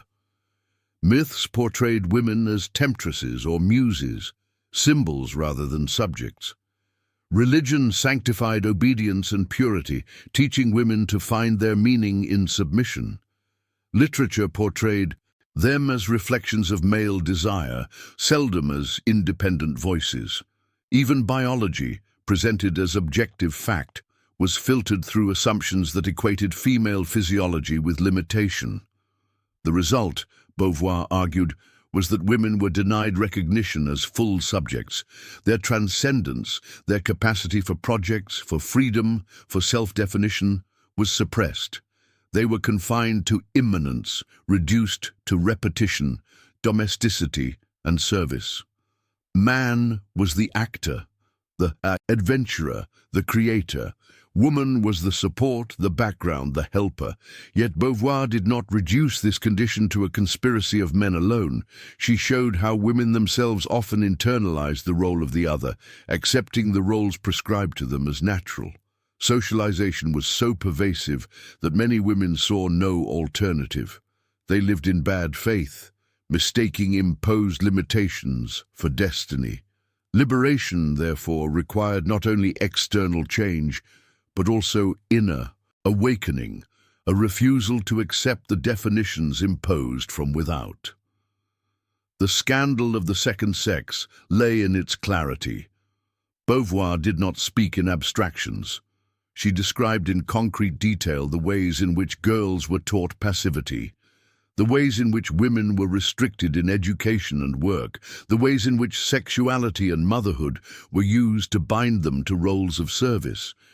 She named the structures of oppression with a precision that left little room for denial. Her work provoked outrage. Critics accused her of exaggeration, of betraying femininity, of imitating men. Some dismissed her as Sartre's disciple, incapable of original thought. Others condemned her for challenging marriage and motherhood. Yet despite the backlash, the book resonated deeply with countless women who recognized their own lives in its pages. It gave language to experiences that had long been silenced. In calling woman the other, Beauvoir did more than describe a social condition. She revealed a structure of oppression that extended beyond gender. For if woman could be defined as the other, so too could any group relegated to second-class status, colonized peoples, racial minorities, the poor. The analysis of woman as the other thus became a lens through which to understand domination more broadly. At the same time, Beauvoir insisted that this condition was not immutable. If womanhood was constructed, it could be reconstructed. If oppression was maintained by myths and institutions, it could be dismantled. Liberation was possible, but it required both collective struggle and individual courage. It required women to reject bad faith, to claim their transcendence, to demand recognition not as secondary, but as subjects in their own right. One of Beauvoir's most striking contributions in The Second Sex is her analysis of the myths that surround femininity. She shows how women have been imagined not as individuals, but as archetypes, symbolic figures projected by male desire and anxiety. In myths and literature, woman is often represented as the eternal feminine, a mysterious essence that embodies nature, fertility, temptation, or purity. These myths strip women of individuality, reducing them to roles that serve male fantasies. Take the figure of Eve in the Judeo-Christian tradition. She is blamed for humanity's fall, cast as the temptress whose disobedience brought suffering into the world. In this myth, woman is associated with danger, with seduction, with the threat of disorder. Or consider the Virgin Mary, exalted as the pure mother, obedient and selfless. She embodies the opposite pole, not temptation, but submission, not desire, but sacrifice. Between Eve and Mary, women are trapped in a symbolic prison, condemned to be either sinful or saintly, temptress or mother, never simply themselves. Literature reinforces these myths. In countless novels, poems and plays, women appear as muses, companions or obstacles, but rarely as subjects with projects of their own. Male authors project their dreams and fears onto female characters, using them as mirrors rather than voices. Even when women are portrayed with sympathy, they are often confined to roles that revolve around men, supporting their ambitions, inspiring their art, bearing their children. Beauvoir exposes how these myths serve to justify the subordination of women. If woman is eternal feminine, defined by nature, then her exclusion from public life seems natural. If she is mysterious and irrational, then her exclusion from philosophy or politics seems reasonable. If her destiny is motherhood, then her confinement to domestic life seems inevitable. The myth of woman thus becomes a tool of oppression, cloaked in poetry, religion, and science. Yet Beauvoir insists that myths are not destiny. They are cultural constructions born of history, and they can be dismantled. To do so requires exposing their falsity and showing that women are not archetypes but individuals, each with her own projects and possibilities. Liberation begins when women refuse to see themselves through the lens of myths and instead claim the right to define themselves. This analysis leads Beauvoir to a critique of biology and science. For centuries, arguments about women's inferiority were cloaked in the language of nature. Women were said to be weaker, more emotional, less rational, bound by their reproductive functions. Their physiology was used as justification for excluding them from education, politics, and work. Beauvoir does not deny biological differences, but she refuses to let them define destiny. Biology, she argues, presents possibilities, not necessities. A woman's capacity to bear children does not mean she must become a mother, any more than a man's physical strength means he must become a soldier. What matters is not biology, but the interpretation of biology within a social context. When society treats reproduction as the defining feature of womanhood, it reduces women to immanence, to repetitive cycles of nature. When society interprets strength as the essence of manhood, it elevates men to transcendence, to projects and creativity. These interpretations are not dictated by nature, but imposed by culture. By exposing this, Beauvoir undermines one of the most enduring justifications for patriarchy. Her critique extends to psychology as, Freud, for instance, claimed that women's identities were shaped by envy of the male body, that femininity was defined by lack. Beauvoir rejects this reduction. If women experience frustration, she argues, it is not because of anatomy, but because of social structures that limit their possibilities. Psychology, when blinded by patriarchal assumptions, confuses oppression with nature. Through these analyses, Beauvoir builds a devastating case. Woman has been systematically constructed as the other, denied recognition as a subject, confined by myths, biology, and psychology. This construction is not natural, but historical, not inevitable, but contingent. It has been maintained by institutions and ideologies, but it can be challenged. The power of the second sex lies not only in its critique, but in its vision of liberation. If woman is not an essence but a becoming, then new forms of becoming are possible. Women can refuse the roles imposed on them, claim their transcendence, and define themselves as subjects. This requires social change, access to education, work, political power, but also personal courage, the willingness to reject bad faith and embrace ambiguity. For Beauvoir, the path to liberation is neither simple nor guaranteed. It involves conflict, risk, and uncertainty. But it is possible, and it begins with the recognition that women are not the other, but subjects among subjects, free beings among free beings. Beauvoir devotes a large part of the second sex to examining how the construction of woman as the other plays out in everyday life. She analyzes childhood, adolescence, sexuality, marriage, motherhood, and old age, showing how each stage of life is shaped by cultural expectations that limit women's freedom. From the beginning, a girl is treated differently than a boy. She is dressed, spoken to, and encouraged in ways that channel her toward passivity and dependence.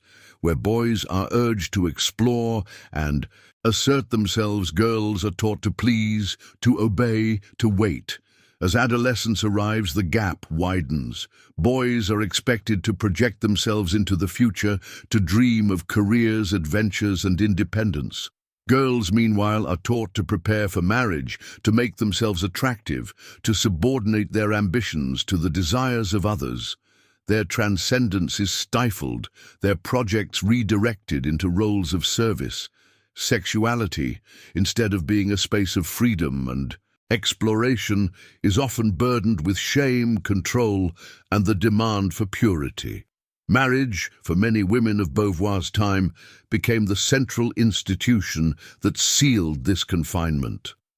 The wife was expected to serve her husband, manage the home, and raise children. Her individuality was absorbed into the role of wife and mother, leaving little room for projects of her own. Even when love was present, the structure of marriage often reduced her to immanence, to repetition, and dependence. The husband, by contrast, retained his role as subject, free to pursue work, politics, and creativity. Motherhood, too, was ambivalent in Beauvoir's analysis. On the one hand, it could be an expression of creativity and love. On the other hand, it was often used as justification to confine women, to insist that their true destiny lay in reproduction. Society exalted the mother, but in doing so reduced her to a function, stripping her of individuality. Beauvoir refused to romanticize motherhood, insisting that it must be chosen freely rather than imposed as destiny. Even old age, she noted, carried its own forms of oppression. Women who no longer served the roles of wife or mother were often dismissed as irrelevant, invisible, or burdensome. Their lives were devalued, their freedom ignored. At every stage, the structures of society worked to deny recognition to women, to reduce them to roles rather than affirm them as subjects. Yet Beauvoir's analysis was not only diagnostic, it was also prescriptive. She argued that liberation required both structural and personal transformation. Structurally, women needed equal access to education, work, and political power. They needed the ability to participate fully in the world of projects and transcendence. Personally, women needed to refuse the comfort of bad faith, the temptation to accept the roles imposed upon them. Liberation required courage, the willingness to embrace ambiguity, to create meaning without guarantees. This vision was revolutionary. It challenged not only laws and institutions, but also the deepest cultural assumptions about gender. It questioned the myths of femininity, the authority of science, the sanctity of marriage, the inevitability of motherhood. It demanded that women be seen not as eternal feminine, but as individuals, as free beings capable of defining themselves. The impact of the second sex was immediate and far-reaching. It became a foundational text of modern feminism, inspiring movements for equality across the globe. Yet it also provoked fierce resistance. Many dismissed it as scandalous, too radical, or simply threatening to the established order. Even some women resisted its message, fearing the risks of freedom. Beauvoir understood this resistance. Freedom is daunting, and ambiguity is uncomfortable, but she insisted that only by embracing both could women claim their full humanity. In calling woman the other, Beauvoir revealed a structure of oppression that extended beyond gender. She showed how domination operates by denying recognition, by casting entire groups as secondary. Her analysis thus spoke not only to women, but to all who struggle against subordination. At its heart was a universal claim: no one is destined by nature to be the other. Each person is a subject, a free being, capable of transcendence. With the second sex, Beauvoir gave voice to this truth with unprecedented clarity. She transformed existential philosophy into a tool of liberation, showing that the fight for women's freedom was not a marginal issue, but central to the meaning of humanity itself. In The Second Sex, Beauvoir not only dismantled myths about womanhood, but also examined the ways biology and culture intertwine to construct gender. Her analysis was groundbreaking because it refused both biological determinism and naive denial of the body. She argued that to understand the oppression of women, one must recognize how biology becomes interpreted through myths, ideologies, and institutions that transform natural facts into social destiny. Beauvoir begins by acknowledging the body. Unlike some abstract philosophies that treat the body as irrelevant, she insists that our embodiment is fundamental. We are not pure spirits, but beings of flesh and blood, vulnerable, mortal, and sexual.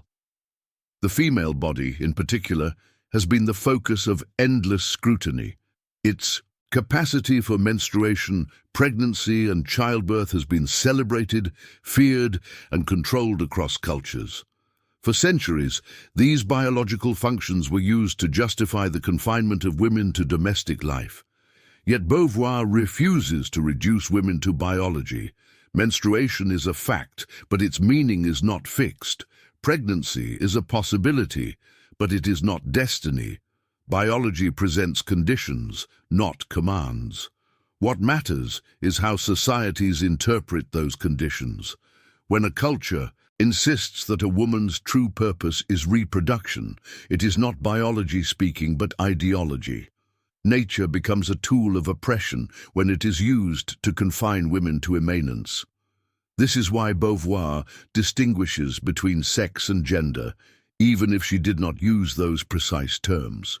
Sex refers to biological differences. Gender refers to the meanings imposed upon those differences. A uterus does not dictate a life of motherhood. A body capable of bearing children does not demand submission. It is society that turns biological capacity into cultural destiny. This distinction, first articulated by Beauvoir, would later become central to feminist and gender theory. Beauvoir's critique of biology is also a critique of science. She shows how supposedly objective descriptions of the female body were often shaped by patriarchal assumptions. 19th-century scientists, for example, claimed that women's smaller brains made them less rational. Others argued that the demands of reproduction drained women's energy, leaving them unfit for intellectual or political work. These claims were presented as fact, but Beauvoir reveals them as ideology disguised as science. The female body was interpreted through a lens of prejudice, reinforcing the role society had already assigned. Her analysis extends to sexuality. She rejects Freud's theory that women are defined by penis envy or by a supposed lack. Sexuality for Beauvoir is not predetermined by anatomy, but shaped by experience, culture, and power. If women appear passive, it is not because their bodies dictate passivity, but because they are taught to view themselves as objects of male desire rather than as subjects of their own. Sexual roles are not natural facts but learned performances imposed through upbringing, expectations, and social norms. By exposing the cultural construction of gender, Beauvoir anticipates later thinkers such as Judith Butler, who would argue that gender is performative, but Beauvoir's analysis remains distinct in its existential grounding. For her, the body is not irrelevant, it is the site of ambiguity. We are both our bodies and more than our bodies. We cannot escape embodiment, yet we are not determined by it. Freedom is exercised through the body, shaped by it but not reduced to it. This view has profound implications for ethics. If biology does not dictate destiny, then society bears responsibility for the roles imposed. On women, oppression is not natural but historical. To claim otherwise is to engage in bad faith, to disguise cultural choices as inevitabilities. Beauvoir insists that liberation requires exposing this disguise, revealing the contingency of what appears natural. She also shows how myths magnify biology into destiny. Menstrual cycles become symbols of irrationality. Pregnancy becomes proof of female passivity. Menopause becomes a narrative of decline. Each biological fact is interpreted through cultural stories that diminish women's freedom. These myths are not harmless. They shape education, law, and daily life. They justify exclusion, enforce submission, and silence voices. By analyzing these myths, Beauvoir demonstrates how power operates through the very language we use to describe the body. For Beauvoir, the challenge is to reclaim the body without being confined by it. Women must embrace their embodiment as a site of possibility, not as a prison. Freedom does not lie in denying biology, but in refusing to let biology dictate meaning. A woman may choose motherhood or reject it, embrace sexuality or remain celibate, pursue domestic life or public life. What matters is that these choices are made freely, without coercion from myths masquerading as natural law. Beauvoir devotes considerable attention to the ways in which myths about gender infiltrate childhood and shape identity long before women become conscious of their condition. And a girl, from her earliest years, is confronted with messages that interpret her body not as a neutral fact, but as a symbol of limitation. Toys, stories, and education direct her toward passivity, beauty, and dependence. While boys are encouraged to explore, to build, to master their environment, girls are subtly trained to cultivate appearance, patience, and obedience. This process of socialization transforms biology into destiny. A girl may be capable of running, climbing, inventing, and imagining, but she is often discouraged from doing so. Her energy is redirected into preparing for a future of service and submission. The body that could be a source of power and freedom becomes a site of restriction. She learns to see herself through the eyes of others, especially men, treating her body as an object to be judged rather than as a subject of action. Beauvoir analyzes adolescence as a particularly fraught moment.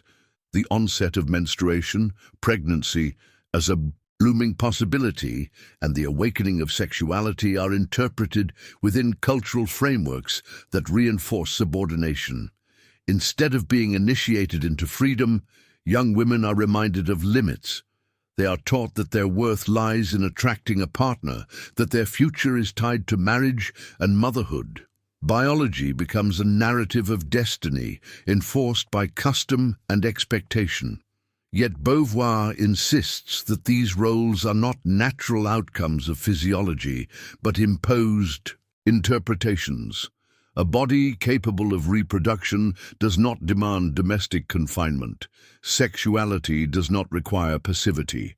These are cultural constructions that take the facts of biology and transform them into myths of femininity. To confuse these myths with nature is to fall into bad faith, to deny the freedom that defines human existence. Her critique is particularly sharp when addressing the medical and scientific discourse of her time. Gynecology and psychiatry, fields ostensibly concerned with women's health, often reinforced oppressive narratives. Doctors described women's bodies as fragile, unstable, prone to hysteria. Normal variations in mood or energy were pathologized as symptoms of femininity. Pregnancy was treated not as one possibility among others, but as a defining destiny. Beauvoir exposes how such discourses were less about science than about maintaining control, cloaking social norms in the authority of medicine. At the same time, she does not dismiss the reality of the body. She acknowledges that biological functions, such as menstruation and pregnancy, involve discomfort, risk, and change. But she insists that these realities do not dictate meaning. They are part of the ambiguity of existence, limits that shape life but do not erase freedom.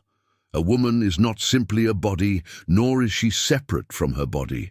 She is a subject who lives through her body, who can interpret and shape its possibilities.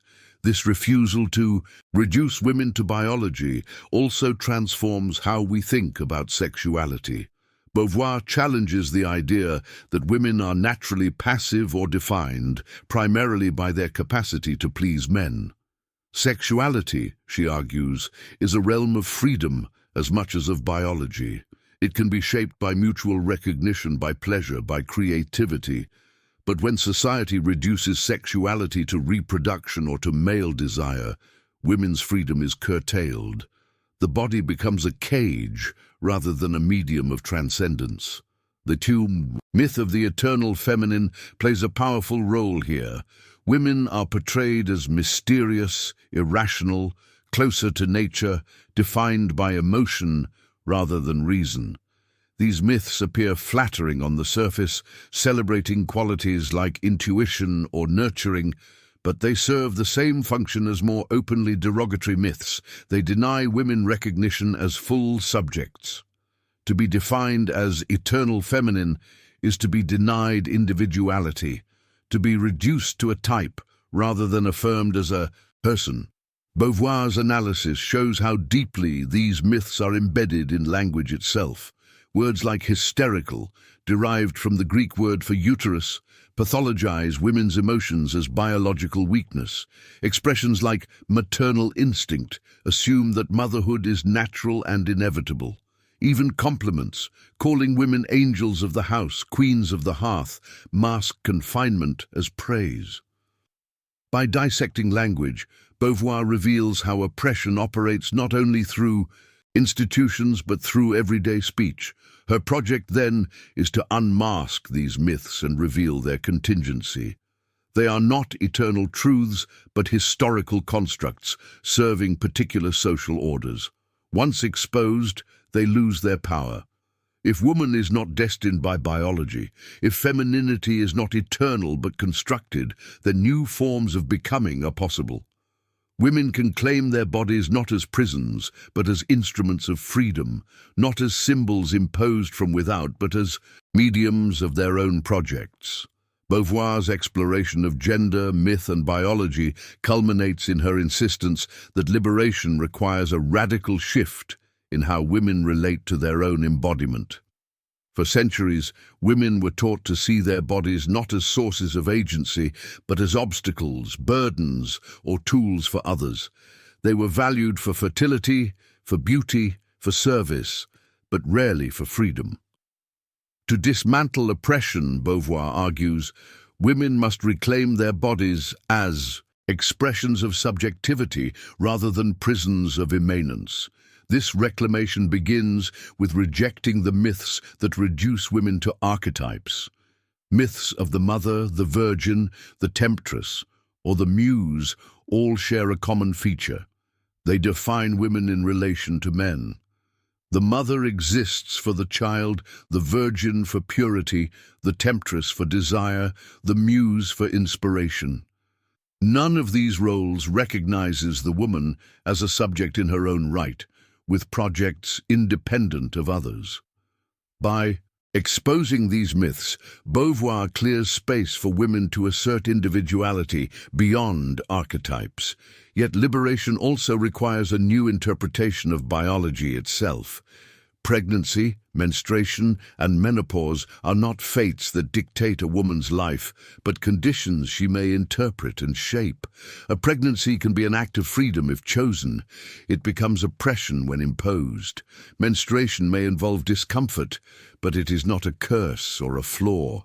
Menopause may bring change, but it does not erase value or meaning. In each case, the task is to resist cultural interpretations that transform natural facts into instruments of confinement. Beauvoir insists that women must have access to the material and social conditions that allow this reinterpretation. Freedom is not only a matter of individual consciousness, but also of structures that shape possibilities. Education, work, political participation, and control over reproduction are all essential for women to claim their bodies as sites of freedom. Without these conditions, talk of liberation remains abstract. Oppression is not only psychological but systemic, reinforced by laws, economies, and institutions. This is why Beauvoir's analysis of gender and biology remains so powerful. She does not deny differences between the sexes, but she refuses to treat them as destiny. Instead, she insists that every human being, regardless of sex, is first and foremost a subject, a being capable of transcendence. To define women by biology is to deny this truth. To recognize their freedom is to affirm their humanity. Her reflections also anticipate contemporary debates about gender identity and performance. When she wrote that one is not born, but becomes a woman, she opened the door to understanding gender as a process rather than a fixed essence. Later thinkers like Judith Butler would expand on this, arguing that gender is performative, constituted through repeated acts.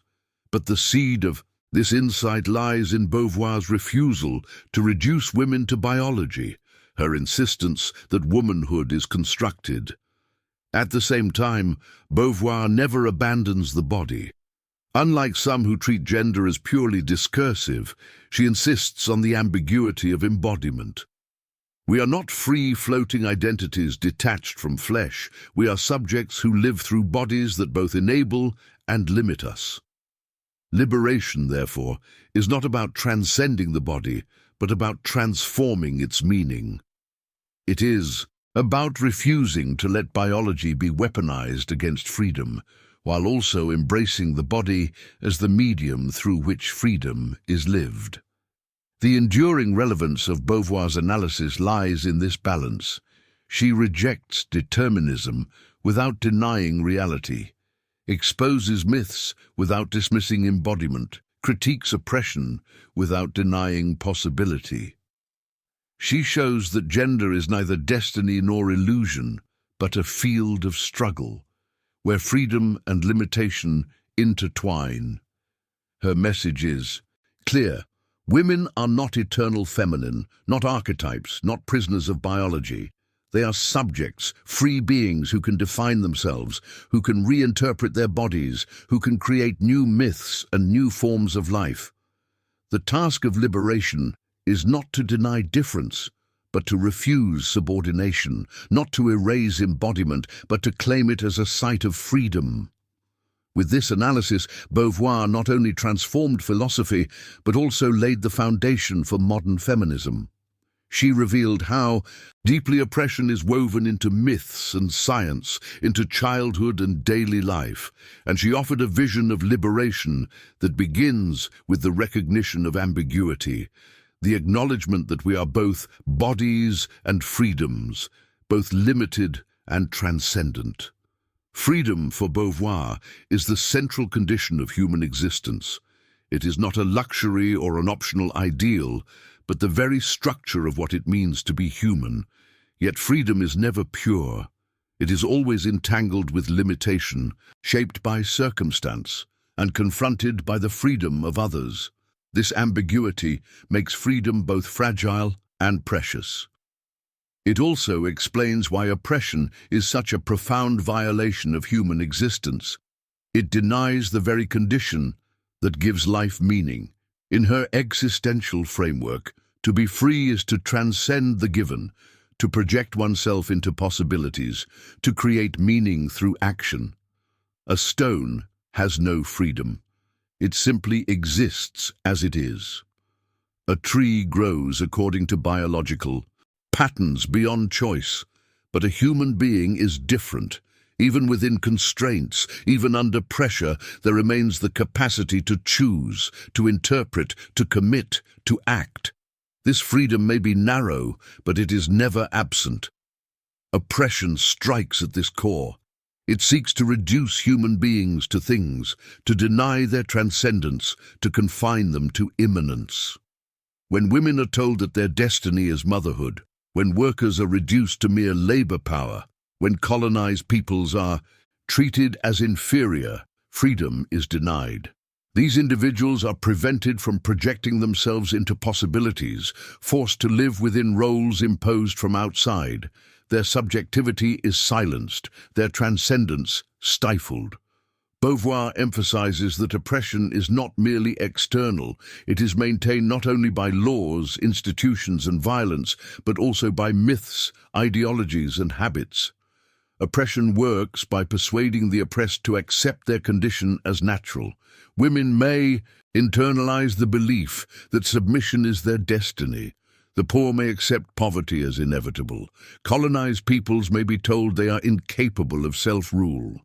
In each case, bad faith sustains domination by disguising oppression as necessity.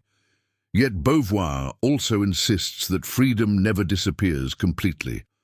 Even under oppression, individuals retain the capacity for resistance, however small.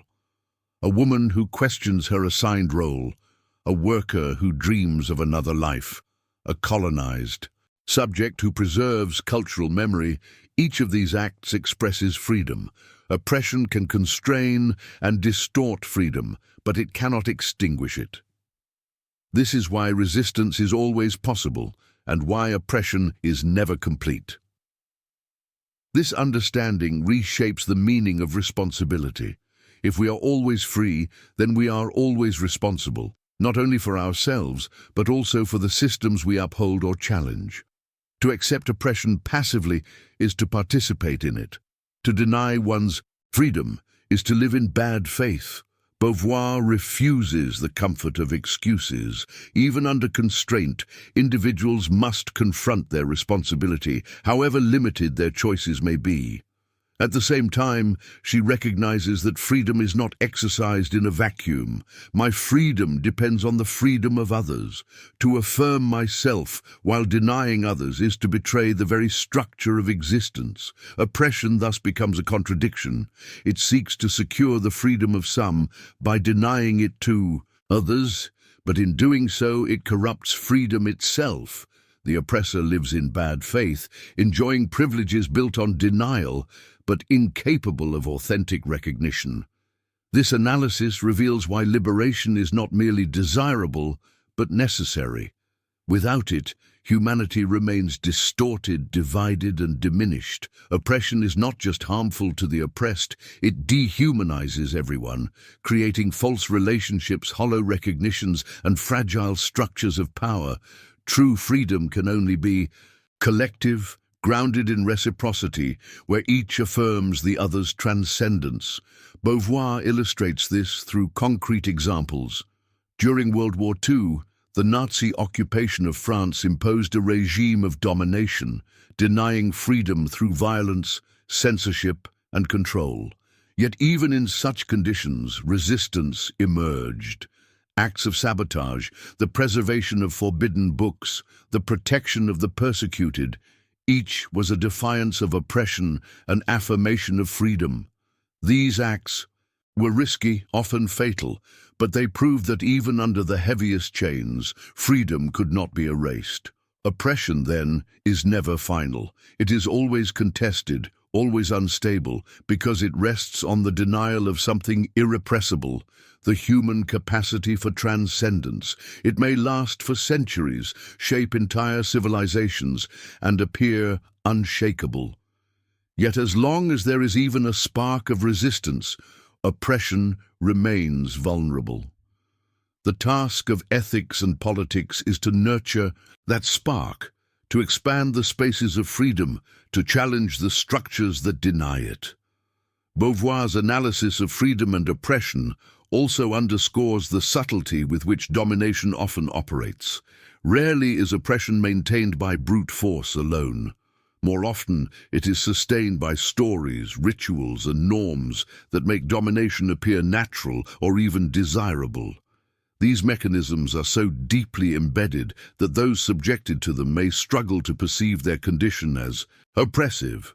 Indeed, one of the greatest triumphs of oppression is convincing the oppressed that their situation is inevitable. This is especially clear in the case of women. For centuries, they were taught that submission was not merely imposed but chosen, that modesty, obedience, and sacrifice were virtues intrinsic to femininity. Literature and religion praised the devoted wife, the selfless mother, the pure maiden. To resist these ideals was to risk shame, exclusion, or condemnation. Indeed, women often internalized these values, embracing roles that limited their freedom because they appeared natural or moral. Beauvoir calls this form of complicity bad faith. When individuals deny their freedom by accepting imposed roles as destiny, they participate in their own subordination, but she does not treat this complicity as simple weakness. She acknowledges that resistance is costly, that stepping outside prescribed roles often entails real risks, economic insecurity, social isolation, even violence. Bad faith may offer comfort and security, but it does so at the expense of authenticity. Liberation requires courage to confront ambiguity, to embrace freedom without guarantees. This framework applies beyond gender. In colonial systems, for example, myths of racial superiority and inferiority justified domination. Colonized peoples were portrayed as incapable of self-rule, childlike or uncivilized. These myths served to naturalize conquest, masking exploitation as benevolence. Many internalized these portrayals, doubting their own capacity for independence, yet others resisted, reclaiming cultural traditions, creating new political movements, and demanding recognition as free subjects. The same dynamics appear in class structures. Workers have often been told that poverty is inevitable, that their role is simply to serve the needs of the wealthy, that ambition beyond survival is unrealistic. Ideologies of meritocracy or divine will have been used to disguise exploitation, suggesting that inequality is natural or deserved. Yet here, too, resistance has always emerged, in strikes, unions, revolutions, and cultural expressions that affirm the dignity of labor.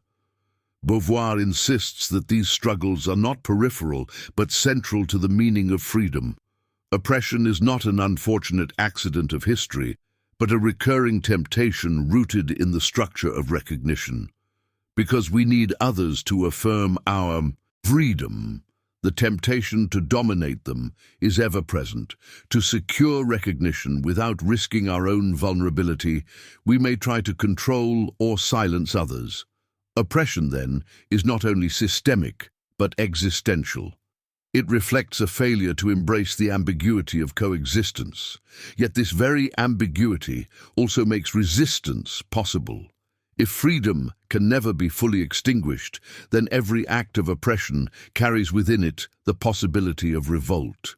A silenced voice can whisper, a confined body can resist, a dominated group can rise. The history of humanity is filled with such acts, large and small, in which the oppressed reassert their subjectivity. From slave rebellions to suffrage movements, from anti-colonial struggles to civil rights campaigns, these moments testify to the irrepressibility of freedom. Beauvoir draws a further lesson. Liberation is never simply the reversal of roles. It is not enough for the oppressed to become oppressors, for domination to change hands. True liberation requires breaking the cycle altogether, creating relationships grounded in reciprocity rather than hierarchy. Otherwise, the structures of oppression remain intact, merely with different actors at the top.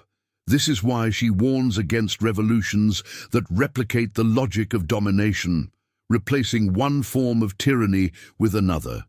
Her vision of freedom is therefore demanding. It requires not only resisting oppression, but also resisting the temptation to dominate in turn. It calls for a recognition of mutual dependence, an acceptance of ambiguity, and a commitment to reciprocity. Freedom is not secured once and for all. It must be continually enacted in relation to others. In this way, Beauvoir reframes the struggle for liberation. It is not only a political or social task, but an existential one. Each of us must confront the temptation of bad faith, the lure of absolutes, the fear of ambiguity. Each of us must choose whether to affirm or deny the freedom of others. Oppression is always possible, but so too is resistance, reciprocity, and authentic freedom. The struggle against oppression, Beauvoir reminds us, cannot be confined to individual choices alone. Because freedom is shaped by material conditions, genuine liberation requires collective transformation.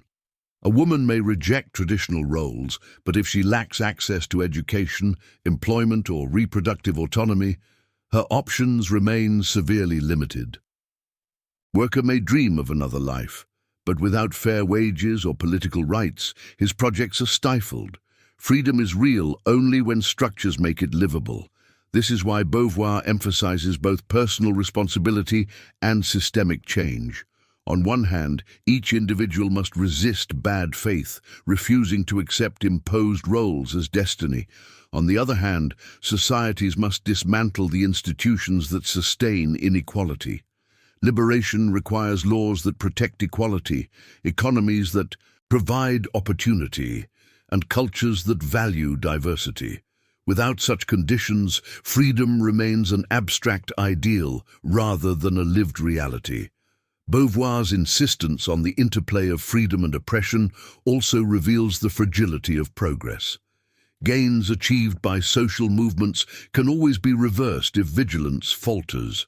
Rights won through struggle, such as women's suffrage, labor protections, or anti-colonial independence, are not permanent guarantees, but achievements that require ongoing defense. Oppression adapts, finding new forms and disguises, often cloaked in the language of tradition, morality, or even progress itself.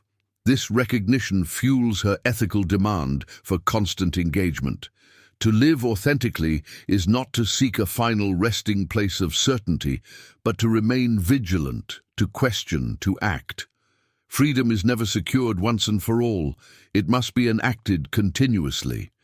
Each generation inherits the unfinished task of resisting oppression and expanding the horizons of possibility. For Beauvoir, the stakes are nothing less than the meaning of humanity.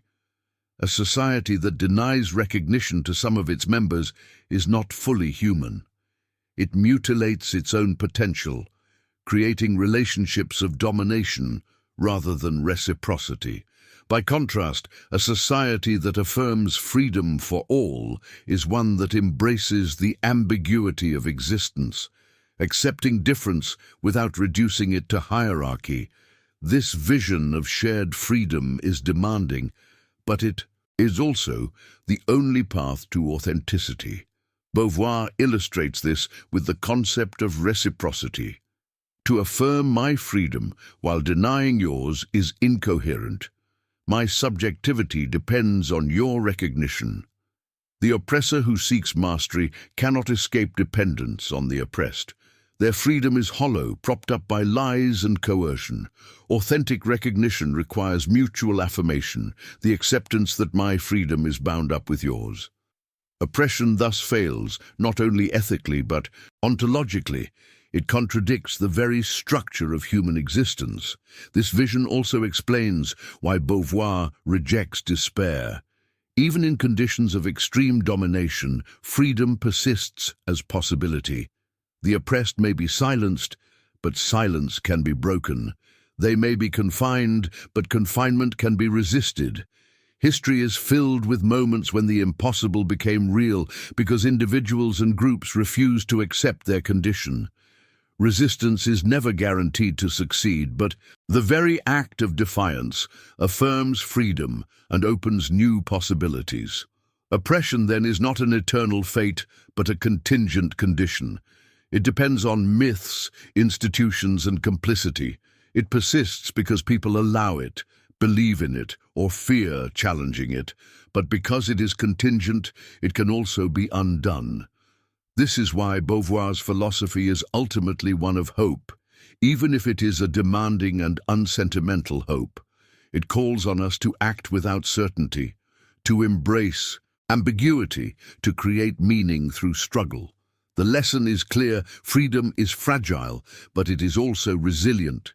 It can be denied, distorted, and suppressed, yet it always returns as a possibility. Oppression may appear permanent, but history shows that it is never invincible.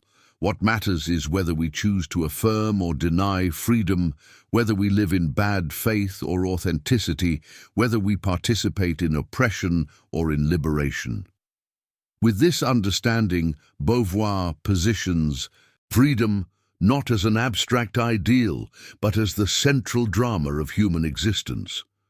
To live is to confront oppression in oneself and in society, and to choose whether to perpetuate it or resist it. The task is endless, but so too is the possibility of renewal. In this struggle, the meaning of humanity is continually at stake. When Beauvoir speaks of the ethics of ambiguity, she is naming one of her most original and demanding insights. Human existence, she argues, is fundamentally ambiguous. We are at once free and limited, subjects and objects, individuals and members of communities. We are bound by bodies, histories, and circumstances, yet we are never reducible to them. This ambiguity is not a defect to be eliminated, but the very condition of our existence. The task of ethics is to learn how to live within it. Traditional moral systems often try to deny ambiguity. Some insist that human beings are pure freedom, capable of rising above all limits through reason or will. Others claim that we are determined by nature, by biology, by divine law, or by social order.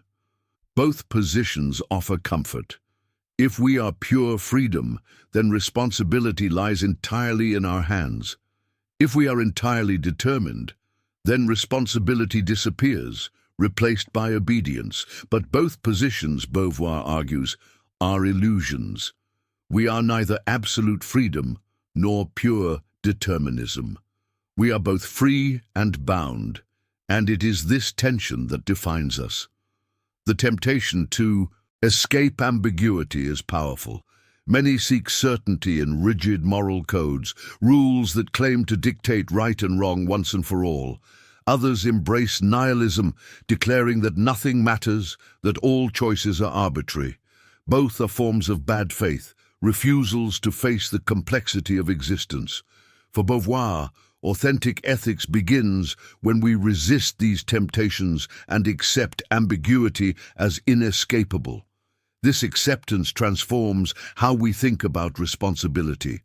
Because we are free, we cannot hide behind excuses. Yet because we are limited, we cannot demand perfection. Our actions are always partial, situated, and uncertain. We must act without guarantees, knowing that our choices will have consequences beyond our control. This is what makes ethics difficult. It offers no formula, no certainty, only the demand to assume responsibility in the face of ambiguity. Beauvoir emphasizes that this responsibility is not only individual, but relational. Because my freedom depends on the freedom of others, ethics requires me to affirm their transcendence as well as my own. I cannot seek my own liberation at the expense of others without falling into contradiction. Oppression, exploitation, and domination are not only wrong, but incoherent, for they deny the very structure of existence. Ethics, therefore, is the practice of reciprocity, acting in ways that affirm freedom for all. To illustrate, consider the example of parenting. A parent is responsible for a child's care, education, and safety, yet the child is also a future subject capable of freedom. The parent must protect without smothering, guide without controlling, nurture without denying independence. There is no formula that guarantees the right balance. Every decision is marked by ambiguity. Too much protection risks dependence, too little risks neglect. Authentic parenting requires accepting this ambiguity, acting responsibly without illusions of certainty. The same is true in politics. Leaders must make decisions that affect millions, often with incomplete knowledge and conflicting demands. To pretend that choices are simple or dictated by destiny is dishonest. To despair and refuse to act is equally irresponsible. Authentic politics requires acknowledging ambiguity, recognizing that decisions will be flawed, that unintended consequences are inevitable, yet still taking responsibility for action. This vision of ethics is demanding because it eliminates excuses. We cannot escape responsibility by appealing to fate, nature, or authority. At the same time, it frees us from the burden of perfection. We are not gods, capable of omniscience or certainty. We are human beings, acting within limits, striving to create meaning without guarantees. Ethics is not about purity, but about responsibility in the midst of uncertainty. Beauvoir's insistence on ambiguity also challenges the search for final solutions. No political system, no moral code, no revolution can eliminate the ambiguity of existence. Even liberation brings new tensions, new conflicts, new responsibilities. To expect otherwise is to fall into illusion. Authentic ethics accepts that there is no end to the task, that freedom must be continually renewed, that ambiguity is permanent. In this way, Beauvoir offers a philosophy that is both realistic and hopeful. It refuses comforting lies, but affirms the possibility of meaning. It demands courage, for ambiguity is unsettling, but it also offers freedom. For ambiguity makes creation possible. If life were predetermined, there would be no need for ethics. If it were pure freedom, there would be no limits to guide us. It is precisely because we are both free and bound that ethics matters. Beauvoir illustrates the difficulty of living ethically within ambiguity by showing how easily people fall into bad faith when confronted with uncertainty. Some cling to absolute rules, preferring the security of dogma to the responsibility of choice. Others surrender to passivity, claiming that nothing they do matters, that the world is too vast for their actions to have meaning. Both positions relieve anxiety, but at the cost of authenticity. They deny the tension at the heart of existence, the fact that we are free beings living within limits. One of her most forceful critiques is directed at moral absolutism, systems that claim to deliver eternal truths, whether religious doctrines, rigid political ideologies, or utopian blueprints, may offer clarity, but they do so by erasing ambiguity. They pretend that there is one correct path, one universal law that dictates action for all times and places. But for Beauvoir, this is false comfort. History is too complex, human lives too diverse, circumstances too variable for any rule to suffice absolutely. Ethics requires judgment, not blind obedience. Yet she is equally critical of nihilism, the view that nothing matters and all choices are arbitrary. Nihilism is tempting because it relieves us of responsibility. If all values are illusions, then no choice can be wrong. But Beauvoir shows that this position collapses into contradiction. Even to declare that nothing matters is to exercise freedom, to affirm a stance toward the world. Nihilism is itself a choice, and by pretending otherwise, it denies the very freedom it expresses. The alternative is to embrace ambiguity, to act without certainty, to make choices knowing they are situated and finite, to take responsibility even when success is uncertain. This is not resignation, but courage. It is the willingness to create meaning where none is guaranteed, to affirm freedom despite risk. For Beauvoir, the grandeur of human existence lies precisely in this challenge. She illustrates this with historical examples. During the resistance against Nazi occupation, French citizens faced impossible decisions. To collaborate promised safety, but betrayed freedom. To resist risked death, but affirmed dignity. There was no guarantee of victory, no assurance that sacrifice would succeed. Yet to act was to embrace ambiguity, to affirm freedom in the midst of uncertainty. These choices were not made in a realm of absolutes, but in the concrete ambiguity of history. This perspective also transforms how we view personal relationships. Love, friendship, and solidarity are marked by ambiguity because they involve both freedom and dependence. To love someone is to desire closeness while also respecting their autonomy. To be a friend is to support without controlling, to recognize the other as a subject with projects of their own. There is no formula to balance these demands, only the ongoing effort to live them authentically. Ambiguity is not a flaw in relationships, but their essence. In the realm of politics, Beauvoir's ethics warns against both tyranny and utopianism. Tyranny denies ambiguity by imposing order through force, refusing the freedom of others. Utopianism denies ambiguity by imagining a final resolution of conflict, a society without struggle or uncertainty. Both are illusions. A just society is not one that eliminates ambiguity, but one that makes space for it, that allows individuals to act freely while negotiating limits collectively. This emphasis on ambiguity also explains Beauvoir's rejection of simplistic notions of progress. History is not a straight line toward perfection, but a series of struggles, advances, and setbacks. Each gain in freedom creates new tensions, new responsibilities, new ambiguities. Feminist victories, for example, expand possibilities, but also confront new challenges, such as balancing work and family, redefining roles, and negotiating equality in practice. There is no final resolution, only the ongoing work of freedom. Living within ambiguity thus requires both humility and commitment. Humility, because we cannot claim certainty or finality.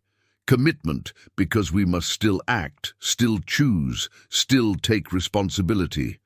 Ethics, for Beauvoir, is not about possessing the truth, but about assuming responsibility for action in a world without guarantees.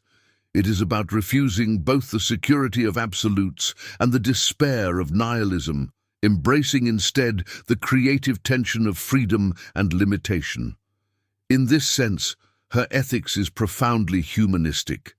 It affirms the dignity of human beings not as perfect or infallible, but as finite creatures capable of creating meaning.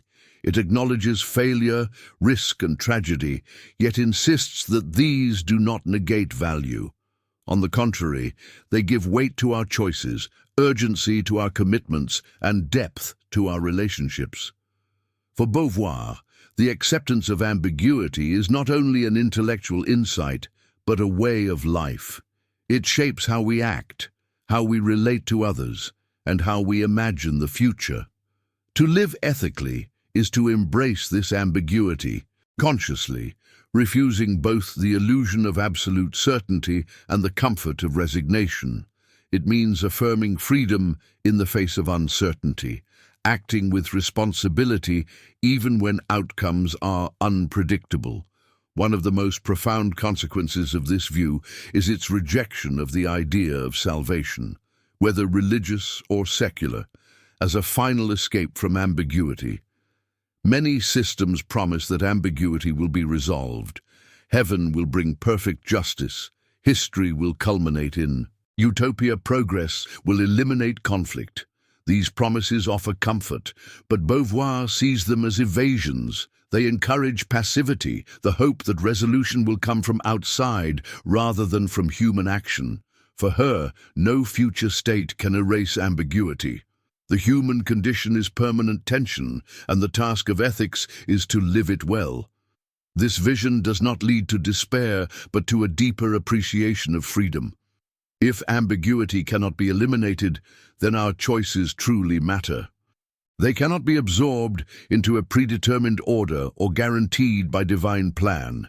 Each act of freedom is fragile, contingent, and finite, but it is also meaningful precisely because it is not secured in advance. To live authentically is to take responsibility for this fragility, to act without certainty but with commitment. Beauvoir also stresses that ambiguity is shared. My freedom is not an isolated project, but one that intersects with the freedoms of others. Ethics, therefore, is not about private purity, but about solidarity. To affirm ambiguity is to recognize that others too live within it, facing risks, limits, and uncertainties. To respect their freedom is not charity, but recognition of reality. Oppression, by contrast, is a refusal to acknowledge ambiguity, an attempt to impose certainty through domination. This recognition reshapes how we think about justice. Justice is not the elimination of conflict, but the creation of conditions in which ambiguity can be lived authentically. It is not about establishing perfect harmony, but about ensuring that differences are negotiated through reciprocity rather than force. A just society does not deny ambiguity, but institutionalizes respect for it, allowing individuals to pursue projects without erasing the freedom of others. Beauvoir's insistence on ambiguity also transforms how we think about failure. In traditional moral systems, failure may mean sin or error measured against absolute rules. In her framework, failure is inevitable because our actions are always limited and our knowledge incomplete. Yet failure does not erase meaning. On the contrary, it reveals the seriousness of existence. To act without the possibility of failure would be meaningless. It is the risk of failure that gives depth to our commitments. This is particularly clear in personal relationships. Love, for Beauvoir, is not a safe haven of certainty, but an ambiguous project, always vulnerable to misunderstanding, conflict, and change. To love authentically is not to guarantee permanence, but to affirm freedom despite its risks. Friendship, too, is an ongoing negotiation of autonomy and closeness. These relationships are fragile, but their fragility is precisely what makes them valuable. In the political sphere, ambiguity means that no revolution or reform can provide a final solution. Every gain in freedom brings new challenges. Every advance opens new questions. To expect otherwise is to fall into illusion. Authentic politics must remain open, experimental, and vigilant, aware that ambiguity cannot be abolished. This perspective resists both cynicism and dogmatism, insisting on continual engagement without final guarantees. Ultimately, the ethics of ambiguity affirms that the human condition is both tragic and hopeful. Tragic because we are finite, limited, and destined for death. Hopeful because within these limits we can act, create, and transform. Ambiguity does not paralyze us, it liberates us from illusions and compels us to live with honesty. It calls us to embrace freedom as both gift and responsibility, to recognize others as subjects like ourselves, and to commit to building a world where ambiguity is lived authentically rather than denied. With this, Beauvoir places ethics not in rules, systems, or destinies, but in the lived experience of freedom and limitation. The task is endless, but it is also what gives life meaning.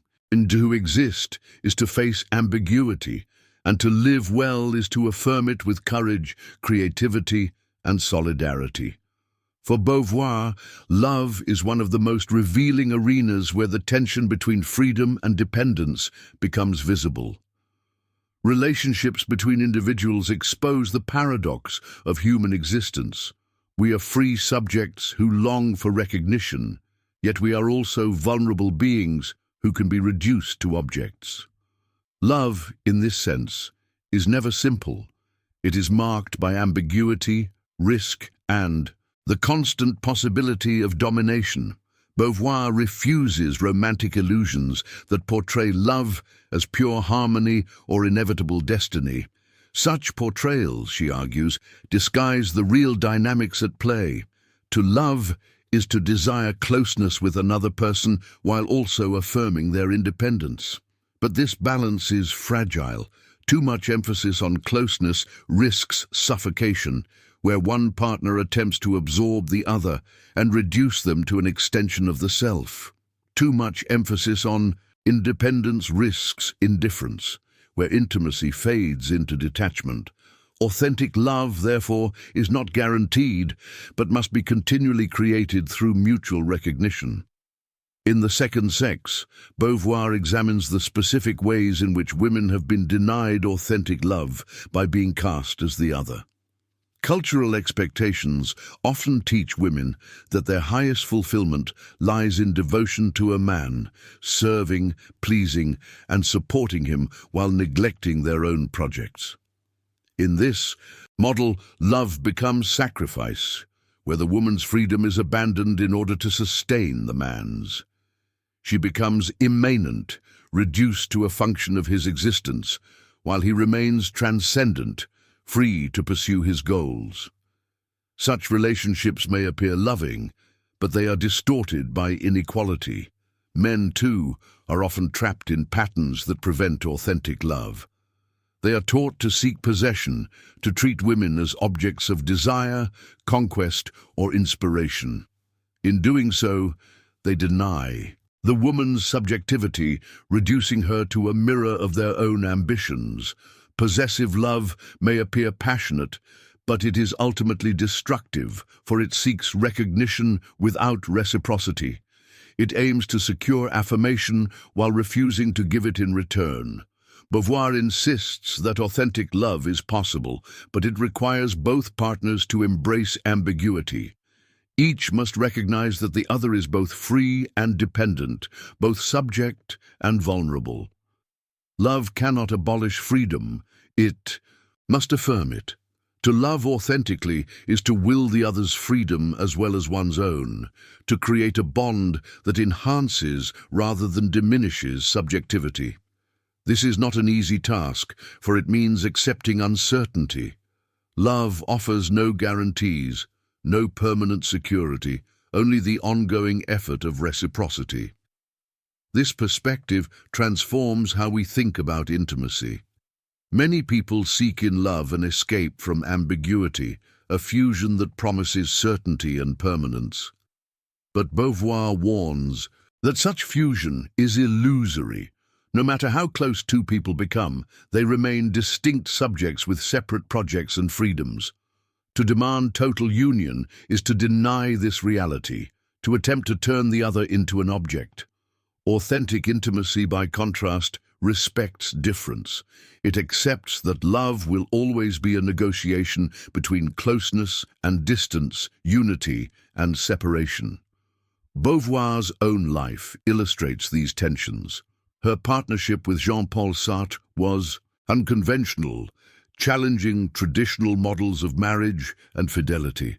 They rejected the idea of binding themselves through vows or institutions, insisting instead on freedom and openness. Their relationship was not without difficulties and contradictions, but it embodied Beauvoir's conviction that love must affirm rather than restrict freedom. She sought a model where partners could share projects and intimacy without erasing individuality. This vision also applies beyond romantic. Love, friendship, solidarity, and even political alliances require the same balance of recognition and autonomy. To be a friend is to support another's freedom, not to dominate or absorb them. To build solidarity is to affirm common goals while respecting differences. In each case, the challenge is the same: to create bonds that enrich rather than diminish freedom. By placing love within the framework of ambiguity, Beauvoir redefines it as an ethical project. Love is not merely an emotion or a private matter. It is a way of engaging with another's subjectivity. It reveals the risks of freedom and the demands of reciprocity. It exposes our vulnerability, but also our capacity for generosity. Authentic love is therefore rare and difficult, but it is also one of the most profound expressions of what it means to be human. Beauvoir warns that when love becomes distorted by inequality, it easily turns into domination or dependence. A woman raised to believe that her value lies in pleasing others may enter relationships that demand sacrifice of her own freedom. She may suppress her ambitions, silence her voice, and devote herself entirely to a partner's projects. In doing so, she hopes to find meaning through him, but what she often finds instead is frustration and emptiness. By denying her own transcendence, she lives in bad faith, reducing herself to immanence. Similarly, men conditioned to seek control or possession may mistake domination for love. They may feel secure when a partner conforms to their expectations, obeys their desires, or embodies an ideal. Yet this security is fragile, for it depends on the denial of the other's freedom. Possessive love is haunted by anxiety, the fear that the other may rebel, leave, or assert independence. What appears to be devotion is often insecurity disguised as control. For Beauvoir, both extremes reveal a refusal to accept ambiguity. The dependent lover seeks certainty through submission, surrendering freedom to escape the risks of independence. The possessive lover seeks certainty through domination, trying to eliminate the unpredictability of another's subjectivity. Both are doomed to failure because they deny the very condition of love, that it involves two free beings, each unpredictable, each capable of change. Authentic love cannot abolish this risk, it must embrace it. This is why Beauvoir emphasizes that love is not a destiny, but a project. It is not something that happens once and for all, but something continually created. Every day, partners must choose to affirm each other's freedom, to negotiate tensions, to balance closeness with autonomy. This project requires honesty, courage, and generosity, for it involves constant exposure to vulnerability. To love authentically is to risk disappointment, betrayal, or loss, but also to open oneself to joy, growth, and recognition. Beauvoir's critique of romantic myths is especially sharp when addressing cultural ideals that portray women's devotion as noble sacrifice. The figure of the selfless wife or the patient beloved has been celebrated in literature and religion for centuries.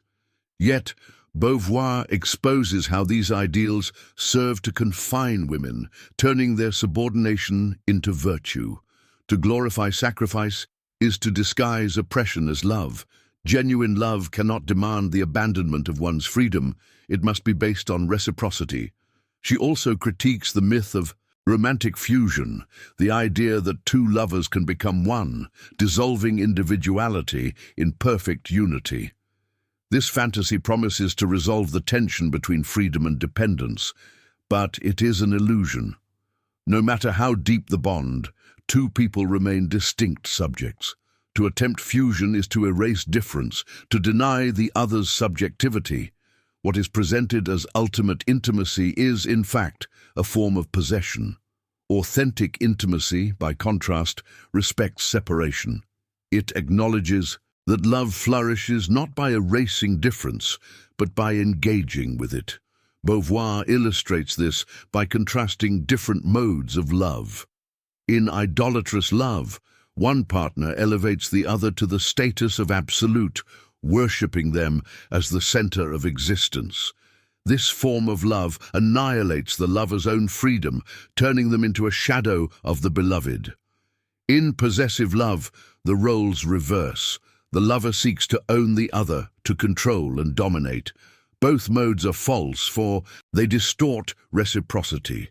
Only in authentic love do partners affirm each other as subjects, free and independent, yet bound by mutual recognition. The challenge, of course, is that authentic love is rare. It requires both partners to embrace ambiguity, to resist cultural pressures, to cultivate honesty and courage. It demands equality in conditions, economic, social, and political, so that neither is forced into dependence.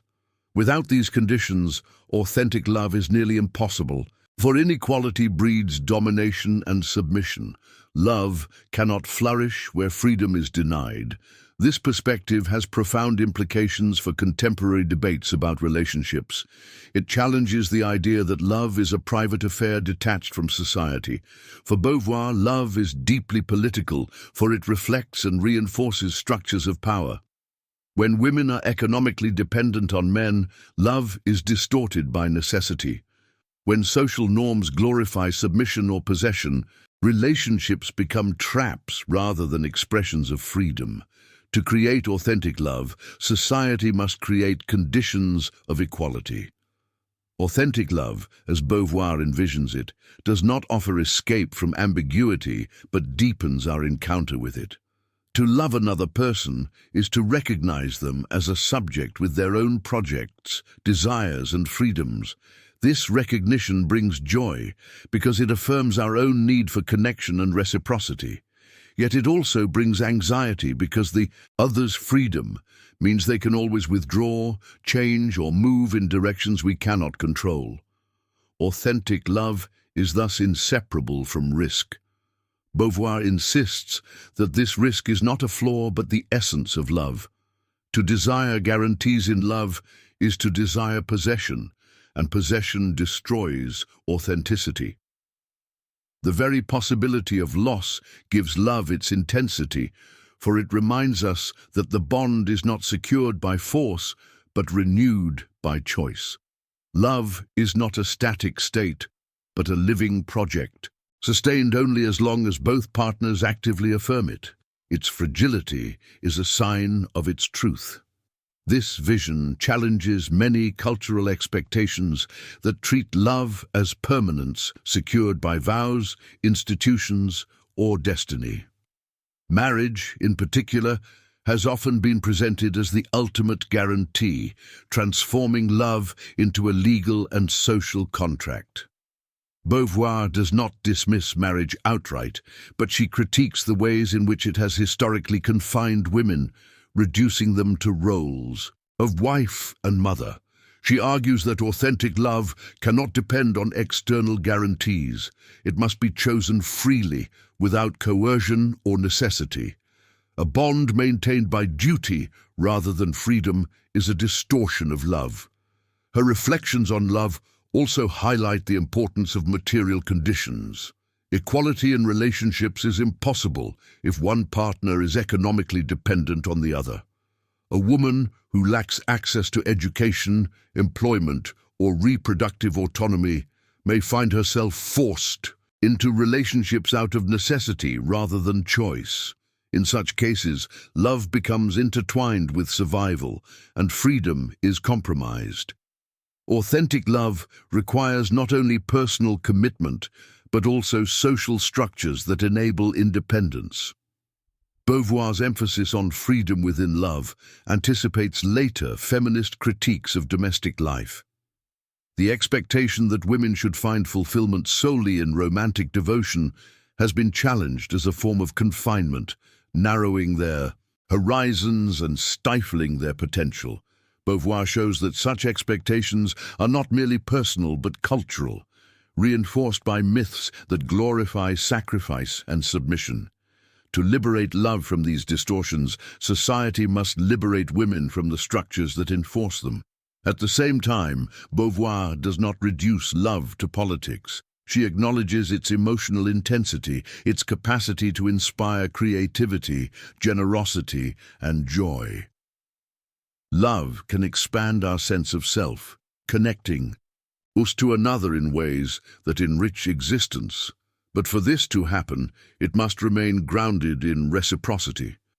Authentic love is not the negation of individuality, but its affirmation within relation. It is the paradox of closeness that preserves distance, intimacy that respects autonomy. This vision extends beyond romantic relationships to broader forms of solidarity. Friendship, too, involves the balance of recognition and independence, the willingness to support another's freedom without seeking to control it. Political solidarity requires the same principles, creating bonds of commitment that enhance rather than diminish individuality. In each case, the challenge is to live ambiguity authentically, to accept the tension between dependence and freedom without fleeing into possession or submission. By redefining love as a project of reciprocity, Beauvoir transforms it from a private emotion into an ethical practice. Love becomes a way of living ambiguity, honestly, a daily act of choosing freedom for oneself and for another. It is demanding, fragile, and uncertain, but it is also profoundly meaningful. In this sense, authentic love is not a refuge from the human condition, but one of its highest expressions. In the end, Beauvoir's philosophy of love is neither cynical nor sentimental. She refuses the illusions of romantic myths, but also rejects despair. Love is possible, but only as ambiguity. It cannot promise certainty, but it can offer recognition, joy, and shared projects. To love authentically is to accept risk, to embrace freedom, and to affirm the other as subject. It is not an escape from existence, but a deep engagement with its most challenging truths. For Beauvoir, philosophy could never remain confined to abstract reflection. If freedom is the defining condition of human existence, then ethics must necessarily extend into politics. Political engagement is not optional. It is the terrain where freedom is either affirmed or denied, expanded or suppressed. To live authentically means not only recognizing one's own freedom, but also taking responsibility for the freedom of others.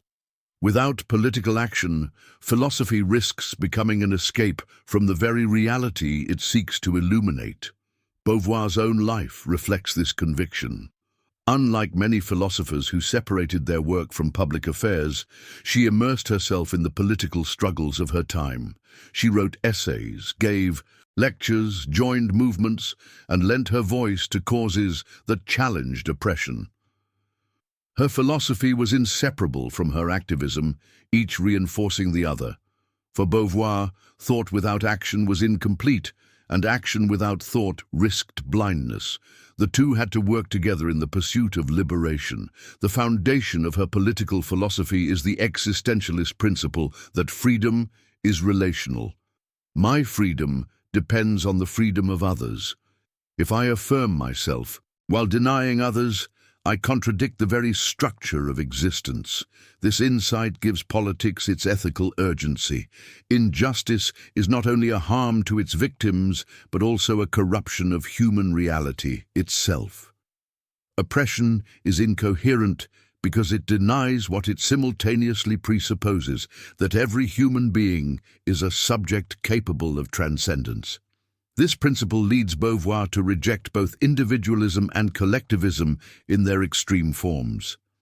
Radical individualism treats freedom as a private possession, ignoring its dependence on others. Collectivism, when it erases individuality, reduces people to functions of the group. Authentic politics must navigate the tension between the two, recognizing individuals as free subjects while building structures that allow freedom to flourish collectively. Neither atomized independence nor oppressive unity can sustain authentic existence. Beauvoir's reflections on political engagement are shaped by her experience of World War II and the Nazi occupation of France.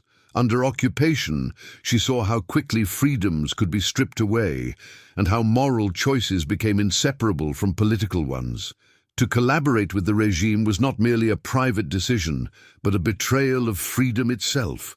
To resist was dangerous but necessary. In this context, neutrality was impossible. Silence was complicity. Political engagement was the only way to affirm authenticity. After the war, Beauvoir extended this analysis to broader struggles. She recognized that oppression took many forms: patriarchy, colonialism, racism, class exploitation, and that each required active resistance. She supported anti-colonial movements, criticized imperialism, and defended workers' rights.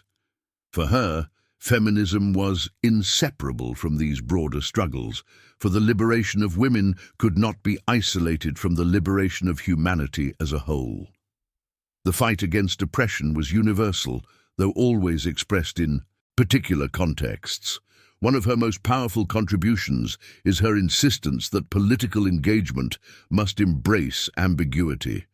Unlike ideologues who promise clear solutions or final victories, Beauvoir knew that politics is marked by uncertainty. Decisions must be made without guarantees, and actions always risk unintended consequences. Yet ambiguity is not an excuse for passivity. On the contrary, it is the reason we must act, for the future is not predetermined. To refuse engagement because outcomes are uncertain is itself a choice that sustains the status quo. This perspective made her wary of dogmatism. She criticized rigid Marxism when it ignored individual freedom, but she also rejected liberalism when it failed to confront systemic oppression.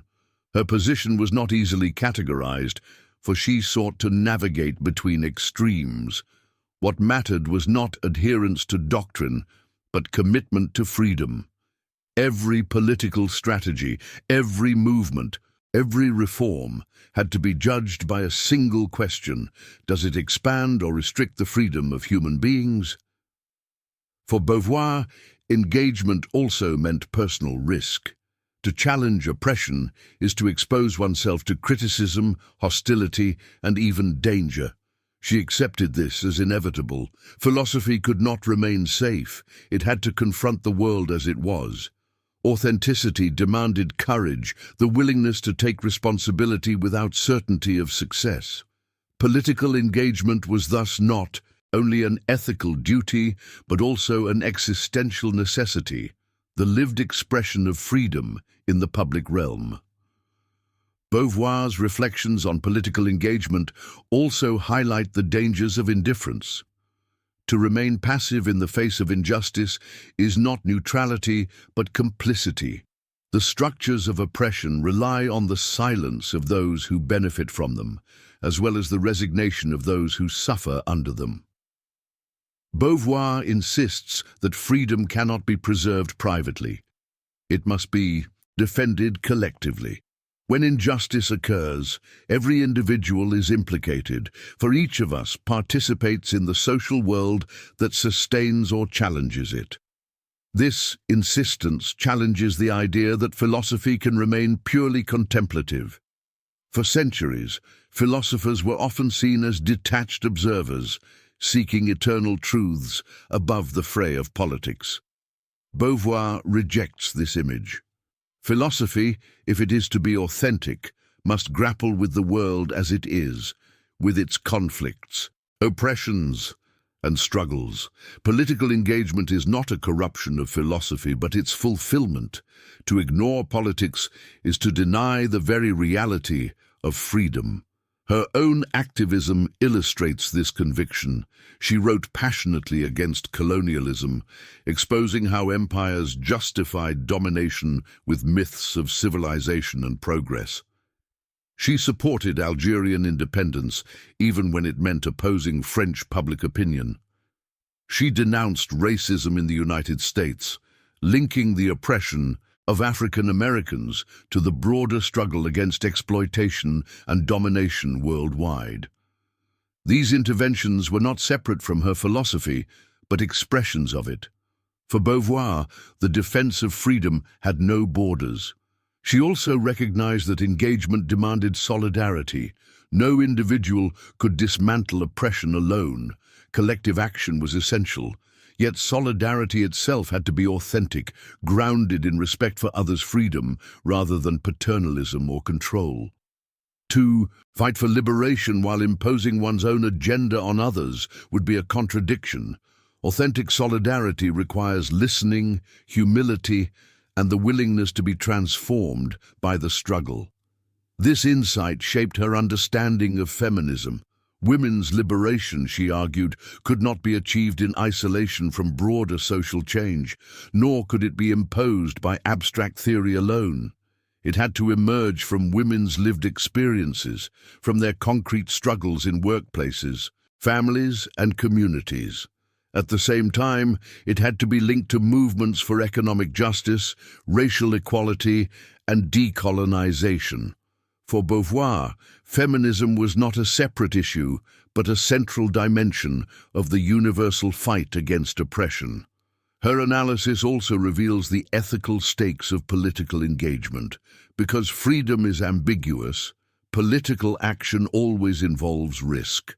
No decision is pure, no strategy without compromise. To act is to risk error, to risk unintended consequences, to risk failure. Yet to refuse to act is worse, for it guarantees the continuation of injustice.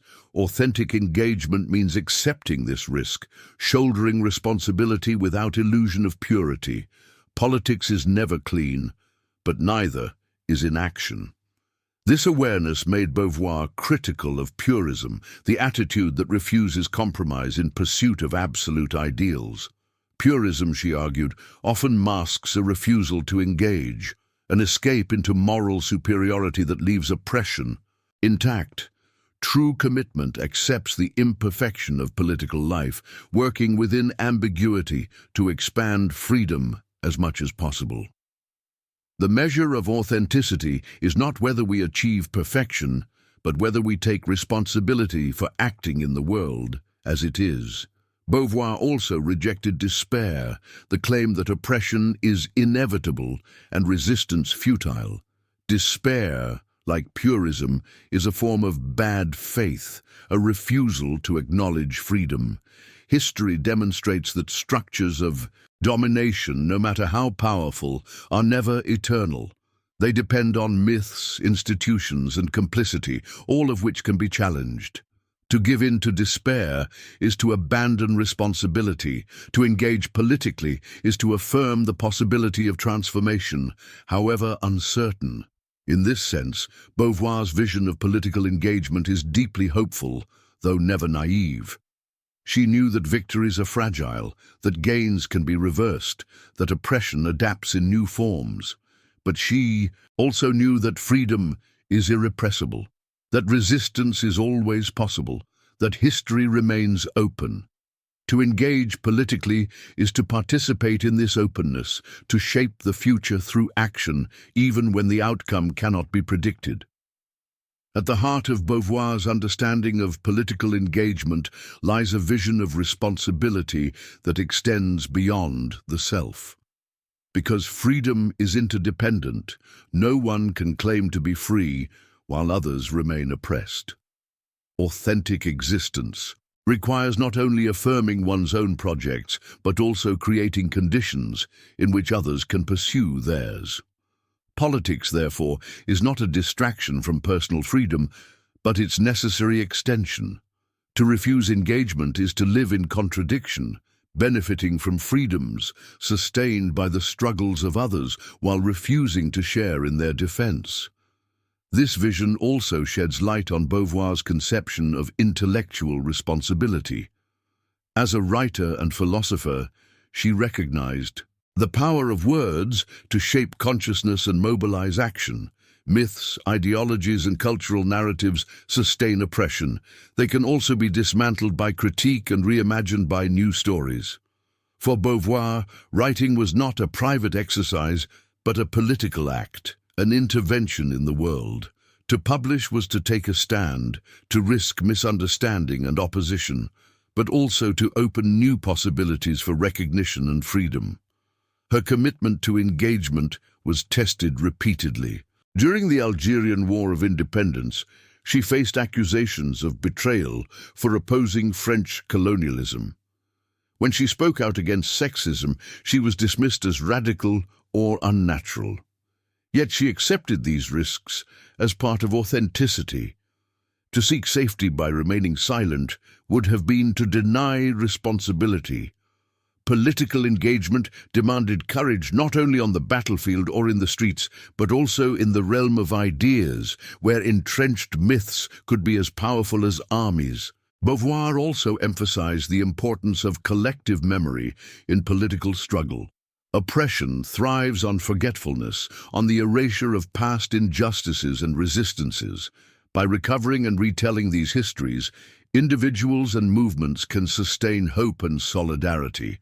She herself contributed to this task by documenting the struggles of women, workers, and colonized peoples, ensuring that their voices would not be silenced. For her, political engagement was not only about immediate action, but also about preserving the conditions for future resistance. Her insistence on engagement does not mean that she glorified activism uncritically. She recognized the dangers of fanaticism, when commitment to a cause becomes an excuse for denying the freedom of others. Revolutions that replace one form of oppression with another betray the very ideal they claim to serve. Authentic engagement requires vigilance, a constant awareness of ambiguity, and a refusal to justify injustice in the name of progress. The end never justifies the means if the means themselves destroy freedom. This demand for ethical consistency sets Beauvoir apart from many political theorists. She refuses the comfort of absolute principles that erase ambiguity, but she also rejects the cynicism that accepts any strategy as permissible. Instead, she insists that every action be judged by its relation to freedom. Does it affirm subjectivity, or does it reduce people to objects? Does it create possibilities for transcendence, or does it confine existence to immanence? These questions remain central in every context, from intimate relationships to global politics. Beauvoir's reflections also illuminate the role of hope in political engagement. Hope is not naive optimism, the belief that victory is guaranteed or that history inevitably moves toward justice. Such illusions lead to disappointment and passivity. True hope is rooted in ambiguity. The recognition that the future is open, that nothing is predetermined, that freedom always carries the possibility of transformation. To hope authentically is to act without certainty, to commit to struggle knowing that success is never guaranteed. In the end, Beauvoir presents political engagement as the lived expression of existential freedom. It is the arena where philosophy and action converge, where ethics becomes concrete, where ambiguity is embraced rather than denied. To exist is to be implicated in the world, and to live authentically is to take responsibility for that implication. Engagement is not an optional supplement to philosophy. It is its culmination. Her legacy, then, is not only a body of thought, but also an example of courage.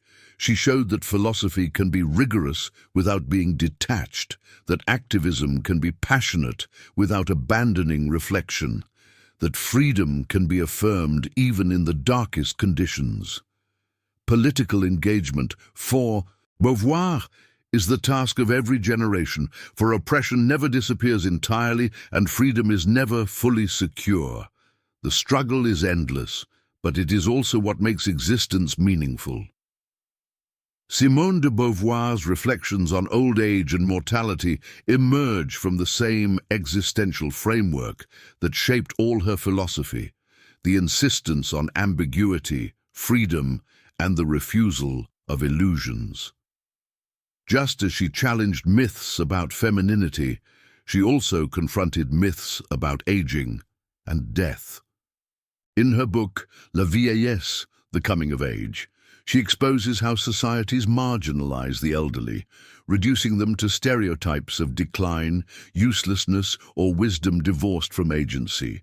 For Beauvoir, old age is not an abstract concept, but a lived reality that reveals how cultures treat human beings when they are no longer considered economically or socially productive. She begins by dismantling the illusions surrounding aging. In many societies, old age is cloaked in euphemisms or hidden from sight, treated as an embarrassing stage of decline, best ignored. Youth is glorified, vitality is idolized, and death is denied. The elderly are often excluded from public life, their voices silenced, their experiences overlooked. Beauvoir insists that this cultural repression of aging is itself a form of oppression. By refusing to acknowledge the elderly as subjects, societies turn them into objects, defined solely by biological decline or social irrelevance. At the same time, she rejects romanticized images that portray old age as a time of serene wisdom, detached from struggle. Such myths can be as damaging as stereotypes of decline, for they impose expectations that erase the diversity of real experiences. Some elderly people may indeed find peace and reflection, but others may experience frustration, poverty, or isolation. Authentic philosophy must confront old age without disguise, recognizing both its difficulties and its possibilities. Beauvoir also explores the existential dimension of aging. To grow old is to confront the body's transformation, the slow narrowing of possibilities, the encroachment of limitations. The body that once carried projects with ease becomes fragile, demanding care and attention. Yet even in these conditions, freedom does not disappear. The elderly remain subjects capable of choice, interpretation, and meaning. What changes is the field of possibilities, not the existence of freedom itself. This perspective leads her to critique the social conditions that often strip the elderly of freedom. Poverty, inadequate health care, and exclusion from meaningful participation are not inevitable features of old age, but consequences of political and economic structures.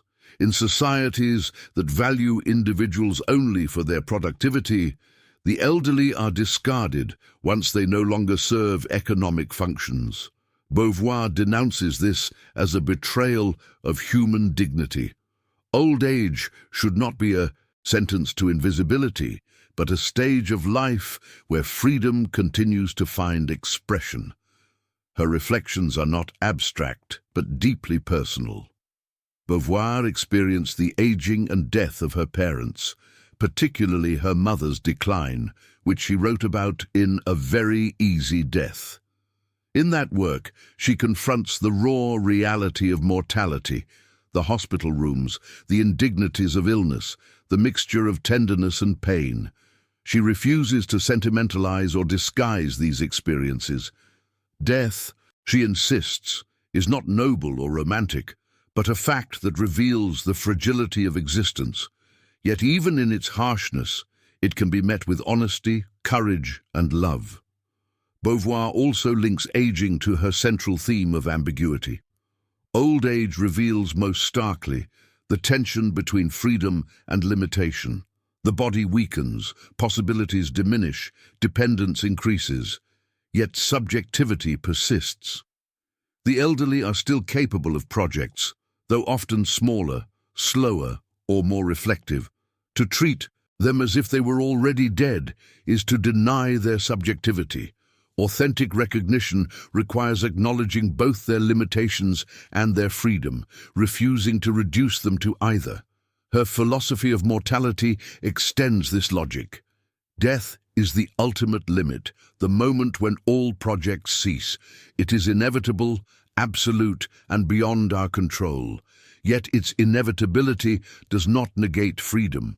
On the contrary, it gives urgency to existence. Because life is finite, our choices matter. Because death is certain, our projects gain weight.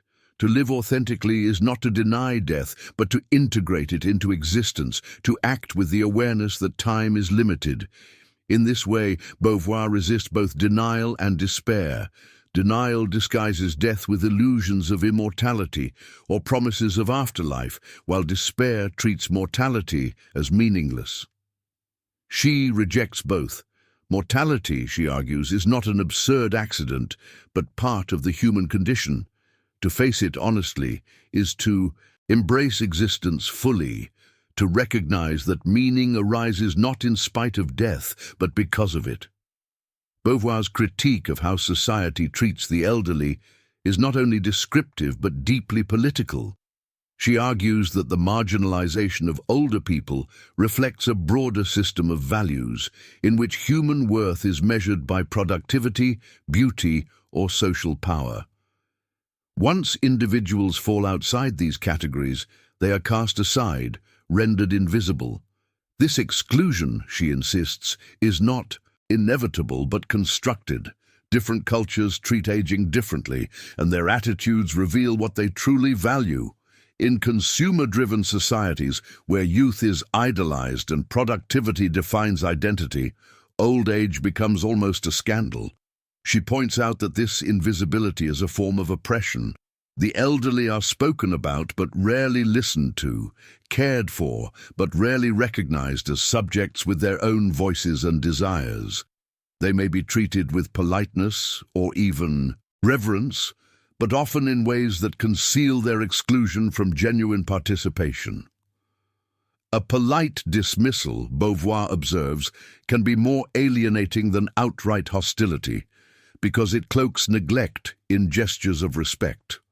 Authentic recognition requires more than politeness. It requires engagement with the elderly as active participants in society. This exclusion also shapes how individuals experience their own aging. Internalizing social myths, many begin to see themselves as useless. Once they reach a certain age, they may withdraw from projects, relationships, or ambitions, convinced that such pursuits are no longer appropriate.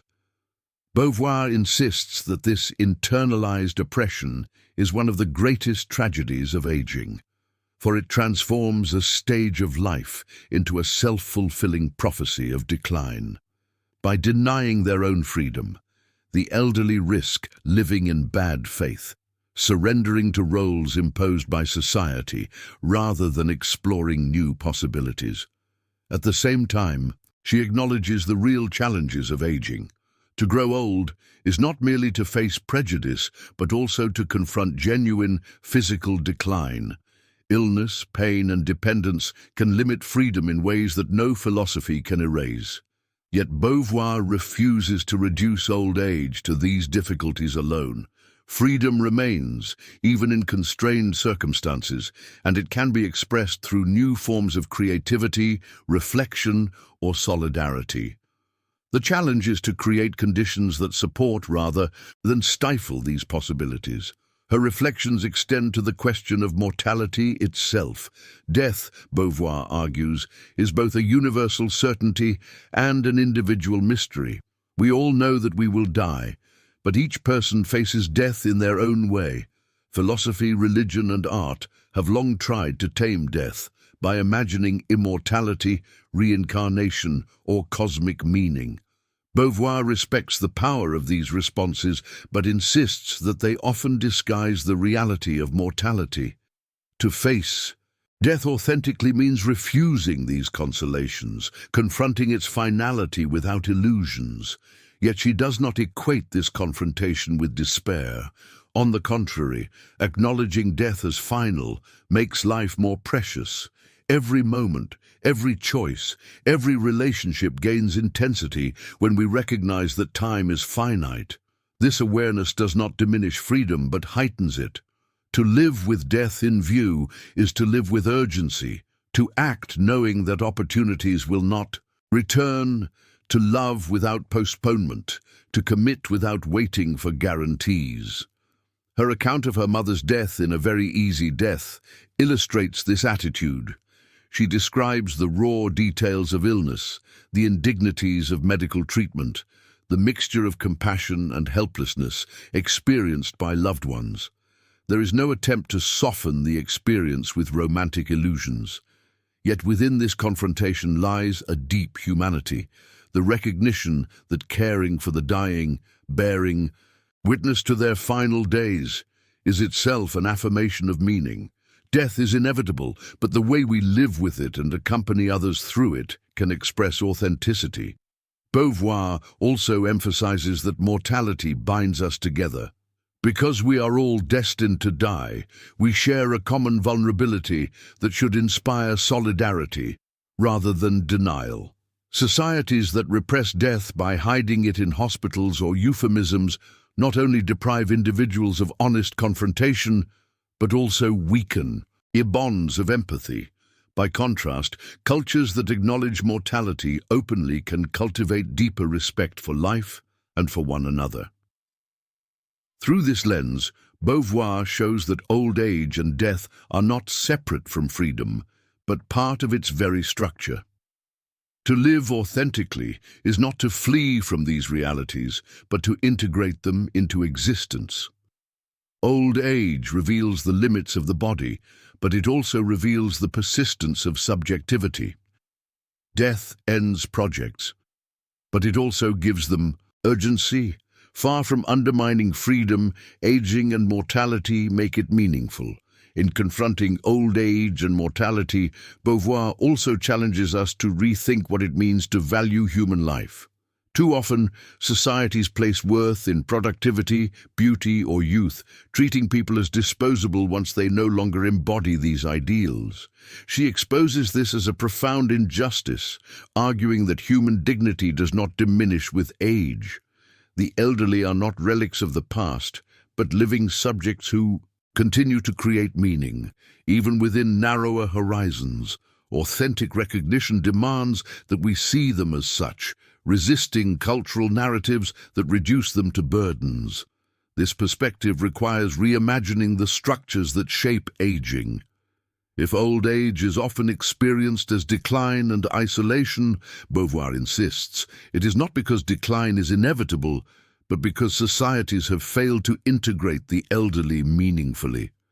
Poverty and retirement, inadequate healthcare, exclusion from public life, these are not natural facts, but political failures. By treating the elderly as expendable, societies betray their own ideals of freedom and equality. A just community would create conditions in which aging remains a time of possibility, connection, and dignity. Her reflections also highlight how aging changes our relationship to time.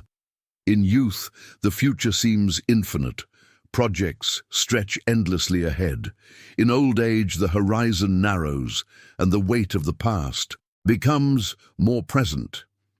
Memory takes on new significance, shaping identity as much as plans for the future. Yet this shift does not negate freedom. Even when the future is limited, the present remains open to choice.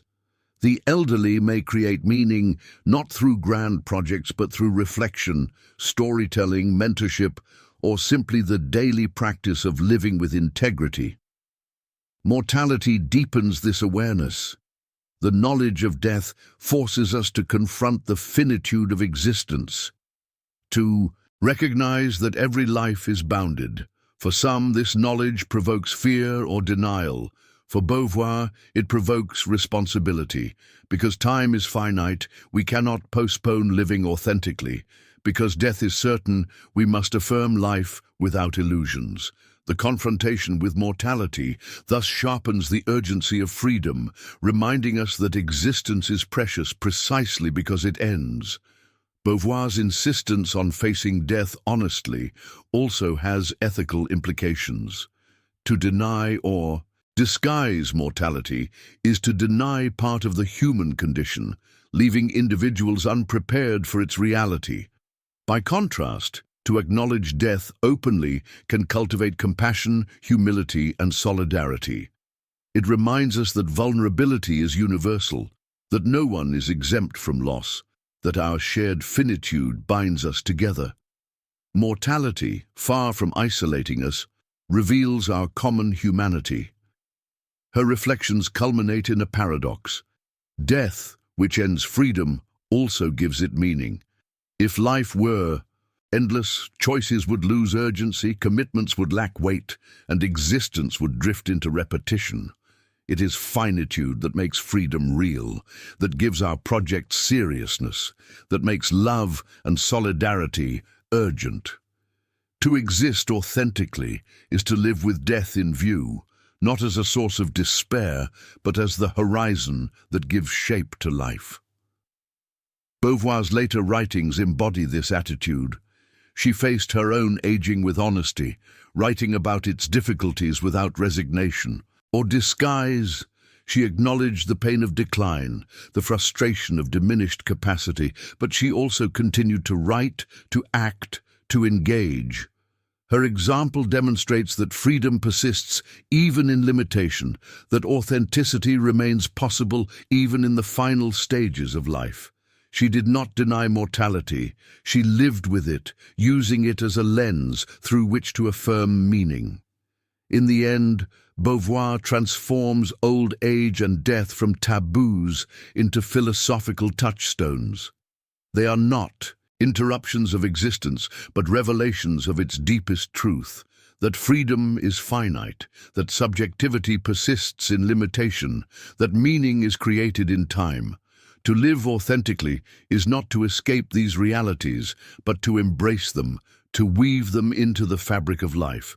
Through her reflections, she leaves us with a demanding but liberating vision. Old age is not merely decline, but a stage of freedom. Mortality is not merely loss, but the condition of meaning. By facing them, without illusions, we can live more fully, love more honestly, and act more courageously. To affirm existence in the face of death is, for Beauvoir, the ultimate expression of human freedom. Simone de Beauvoir's legacy extends far beyond her own writings, resonating across philosophy, literature, politics, and culture. She was not only a thinker of her time, but also a voice that anticipated future struggles, inspiring generations to question the myths that confine human freedom. Her influence is vast, yet it is best understood through the existentialist principle that defined her work. Philosophy must not only interpret existence, but also transform it. One of the most immediate aspects of her legacy lies in feminism.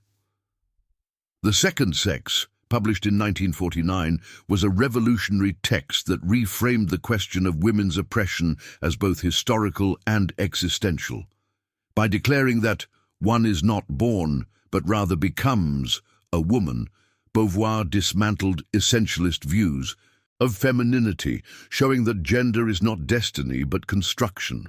This insight paved the way for feminist movements of the 1960s and 70s, which embraced her call to dismantle patriarchal myths and demand equality. To this day, her work is cited as foundational to feminist theory, influencing activists, scholars, and writers across the globe. Her influence, however, goes beyond feminism narrowly defined. Beauvoir's insistence on freedom and reciprocity has shaped discourses on race, class, and colonialism. She linked the oppression of women to broader systems of domination, arguing that no liberation could be isolated from others. This intersectional vision, though the term intersectionality would be coined decades later, anticipated contemporary understandings of how multiple forms of oppression overlap and reinforce each other. Her writings encourage us to see struggles for justice as interconnected, demanding solidarity rather than isolation. In philosophy, Beauvoir's contributions helped redefine existentialism itself. While her partner Jean-Paul Sartre is often credited as the central figure of existentialist thought, Beauvoir's writings gave the movement a profound ethical and political depth. She clarified how existential freedom is lived in daily life, in relationships, in bodies, and in societies marked by inequality. Her ethics of ambiguity established a framework for responsibility that resisted both dogmatism and nihilism, offering an ethics rooted in freedom, yet attentive to limitation. This balance has influenced not only existentialists, but also later movements such as post-structuralism, feminist ethics, and human rights philosophy. Her impact is equally visible in literature. Beauvoir was not only a philosopher, but also a novelist and memoirist. Works like She Came to Stay and The Mandarins explore existential themes through narrative, giving flesh and voice to philosophical questions. In The Mandarins, which won the prestigious Prix Goncourt, she portrays the moral and political dilemmas faced by intellectuals after World War II, blending fiction with autobiography and political reflection. Her literary work demonstrates that philosophy is not confined to abstract argument, but can be lived, felt, and dramatized in stories. Her memoirs, too, constitute a central part of her legacy. Across volumes like Memoirs of a Dutiful Daughter and The Prime of Life, Beauvoir chronicled her intellectual development, her relationships, and her political engagements. These writings offer not only personal testimony, but also a cultural history of 20th century France, capturing the tensions of a generation that lived through war, resistance, and revolution. They reveal her commitment to honesty, her refusal to disguise contradictions, and her conviction that personal life and political struggle are inseparable. Beauvoir's influence also extends into activism. She lent her voice to causes from abortion rights to anti-colonial struggles, signing petitions, speaking at rallies, and using her reputation to support movements often ignored or suppressed. Her activism helped bring philosophical debates into the public sphere, showing that ideas are not only for classrooms, but for streets, courts, and communities. In this way, she inspired future intellectuals to see themselves as engaged figures, responsible not only for thought, but also for action. Perhaps most strikingly, Beauvoir's legacy lies in her refusal to offer simple solutions. She left no blueprint for society, no final doctrine, no utopia. Instead, she left a method, the call to embrace ambiguity, to act with responsibility, to affirm freedom in the face of risk. This refusal of finality makes her work endlessly relevant, for it can be adapted to new contexts, new struggles, new questions. Her philosophy is not a finished system, but an open invitation to engage. Beauvoir's influence can also be measured by the controversies her work has sparked. The second sex was banned by the Vatican and denounced by critics who considered it scandalous or dangerous. Some dismissed it as extreme, accusing Beauvoir of undermining family, tradition, or morality. Yet it was precisely this disruptive force that gave the book its power. By exposing the myths that sustained women's oppression, she challenged not only social norms, but also deeply ingrained cultural and religious structures. The backlash revealed how threatening her ideas were to established hierarchies and how urgently they needed to be heard. Over time, what was once seen as radical has become foundational. Concepts that Beauvoir introduced, such as the distinction between immanence and transcendence, or the idea of woman as other, are now part of the vocabulary of gender studies, sociology, and cultural criticism.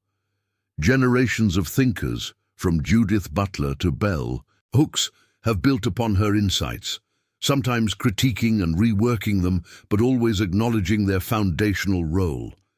Even critiques of Beauvoir testify to her influence, for they show how her thought continues to provoke debate and inspire new directions. Her legacy is not limited to academia. Activists around the world have drawn on her work to articulate demands for equality, reproductive rights, and social justice.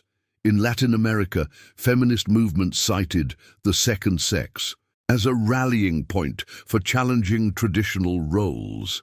In the United States, it influenced the women's liberation movement of the 1960s and 70s, shaping campaigns for workplace equality, childcare, and bodily autonomy.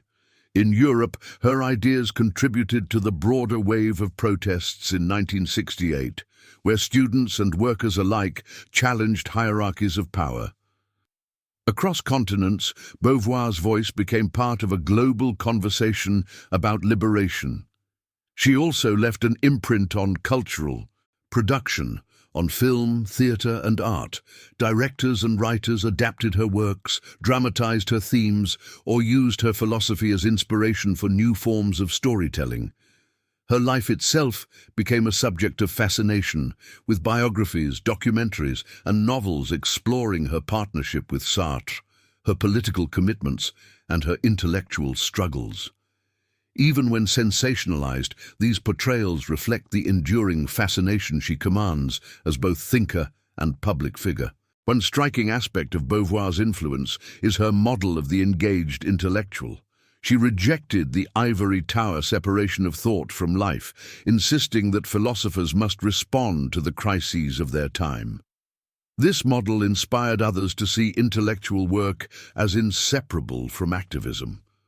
Figures like Angela Davis, for example, embody a similar synthesis of theory and practice, bridging the gap between scholarship and struggle. Beauvoir's example continues to challenge academics and writers to ask, how can thought serve liberation, and how can action remain reflective? Her impact also reaches into ethics and human rights. The ethics of ambiguity has been used to frame debates about responsibility in contexts ranging from war to bioethics. Its central insight, that freedom is both absolute and limited, both individual and relational, resonates with contemporary discussions about human dignity, responsibility, and global justice. By refusing to reduce ethics to rules or calculations, Beauvoir offers a framework that is flexible enough to address new challenges, from technological change to environmental crisis. At the same time, Beauvoir's legacy remains contested, and this contestation is itself part of her influence. Critics have noted that the second sex often reflects a Eurocentric perspective, with limited attention to the experiences of women outside Western contexts. Others have pointed out that her focus on heterosexual relationships sometimes marginalizes other forms of sexuality. These critiques are not rejections, but extensions of her method, applying her call for freedom and recognition to areas she herself did not fully explore. The fact that her work invites such critique is a sign of its vitality. It opens questions rather than closing them. Ultimately, Beauvoir's legacy is inseparable from her courage. She dared to question assumptions that others left untouched, to expose contradictions that many preferred to ignore, to speak truths that provoked outrage as well as liberation. Her influence endures not only because she was right about many things, but because she exemplified what it means to live philosophy authentically, thinking without illusions, acting without guarantees, embracing ambiguity as the condition of freedom. One of the most enduring dimensions of Beauvoir's legacy is the way she reshaped our understanding of intellectual authority. Before her, philosophy was often seen as the domain of abstract systems, largely male-dominated and insulated from daily life. Beauvoir broke this mold by writing philosophy that engaged with lived experience, bodies, relationships, oppression, aging, and mortality. She demonstrated that the everyday struggles of women, workers, and the marginalized were not peripheral to philosophy but central to it. In doing so, she opened the door for countless others who had been excluded from philosophical discourse to enter the conversation. This democratization of philosophy has profound consequences. By insisting that philosophy must address real lives, Beauvoir helped dismantle the boundary between theory and practice. Her work inspired the rise of feminist philosophy, queer theory, and critical race studies, fields that center the experiences of marginalized groups as sources of philosophical insight. In this sense, her legacy is not simply what she wrote, but the movements of thought she made possible.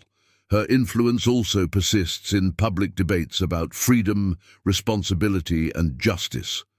Contemporary discussions about gender identity, reproductive rights, and systemic inequality often echo Beauvoir's insights, even when her name is not invoked.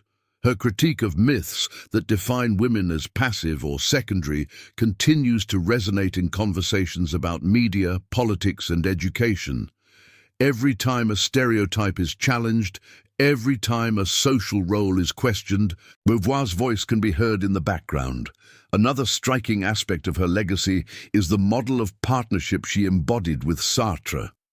Their unconventional relationship, marked by openness, independence, and intellectual collaboration, defied social norms and inspired admiration as well as criticism. While not without tensions, it represented a lived experiment in the philosophy they both defended, a refusal of conformity, an embrace of freedom, and a recognition that love must affirm rather than confine. Whether praised or criticized, their partnership remains one of the most discussed intellectual relationships of the 20th century, symbolizing the possibility of living differently. Beauvoir's later works also extended her influence by addressing stages of life and dimensions of existence often neglected in philosophy. With the coming of age, she brought old age into philosophical visibility, exposing how societies oppress the elderly and urging us to rethink dignity across the lifespan. With a very easy death, she confronted mortality with unflinching honesty, offering a model of how personal testimony can illuminate universal questions. These works continue to influence debates in gerontology, medical ethics, and palliative care, demonstrating that her relevance goes far beyond feminism alone. Her influence has also been institutionalized.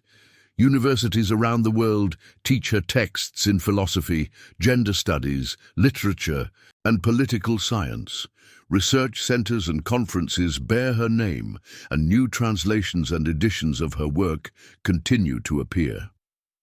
Yet perhaps the greatest measure of her influence is less formal. It lies in the countless individuals who have encountered her writings and felt their lives transformed. Many readers describe The Second Sex as a revelation, a moment when the invisible structures of oppression became visible and when personal frustration found words. This power to awaken consciousness remains one of Beauvoir's most important legacies. At the same time, Beauvoir's legacy resists being frozen in stone.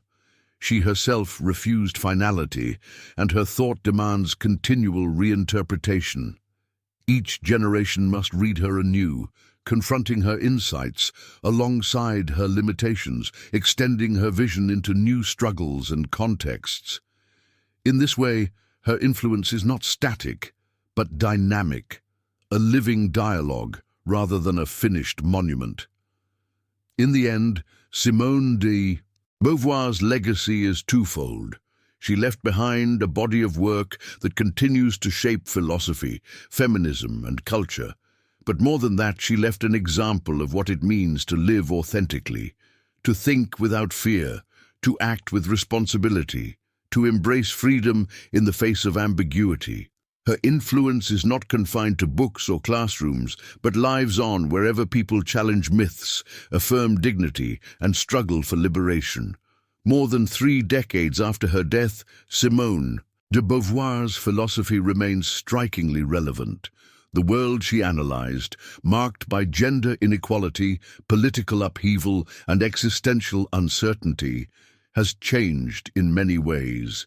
Yet the structures of oppression she exposed continue to shape our lives. Her thought provides tools not only to understand these structures, but also to resist them, offering a framework that bridges personal experience with collective transformation. To read Beauvoir today is to encounter a voice that speaks directly to contemporary struggles, as if her insights were written for our own time.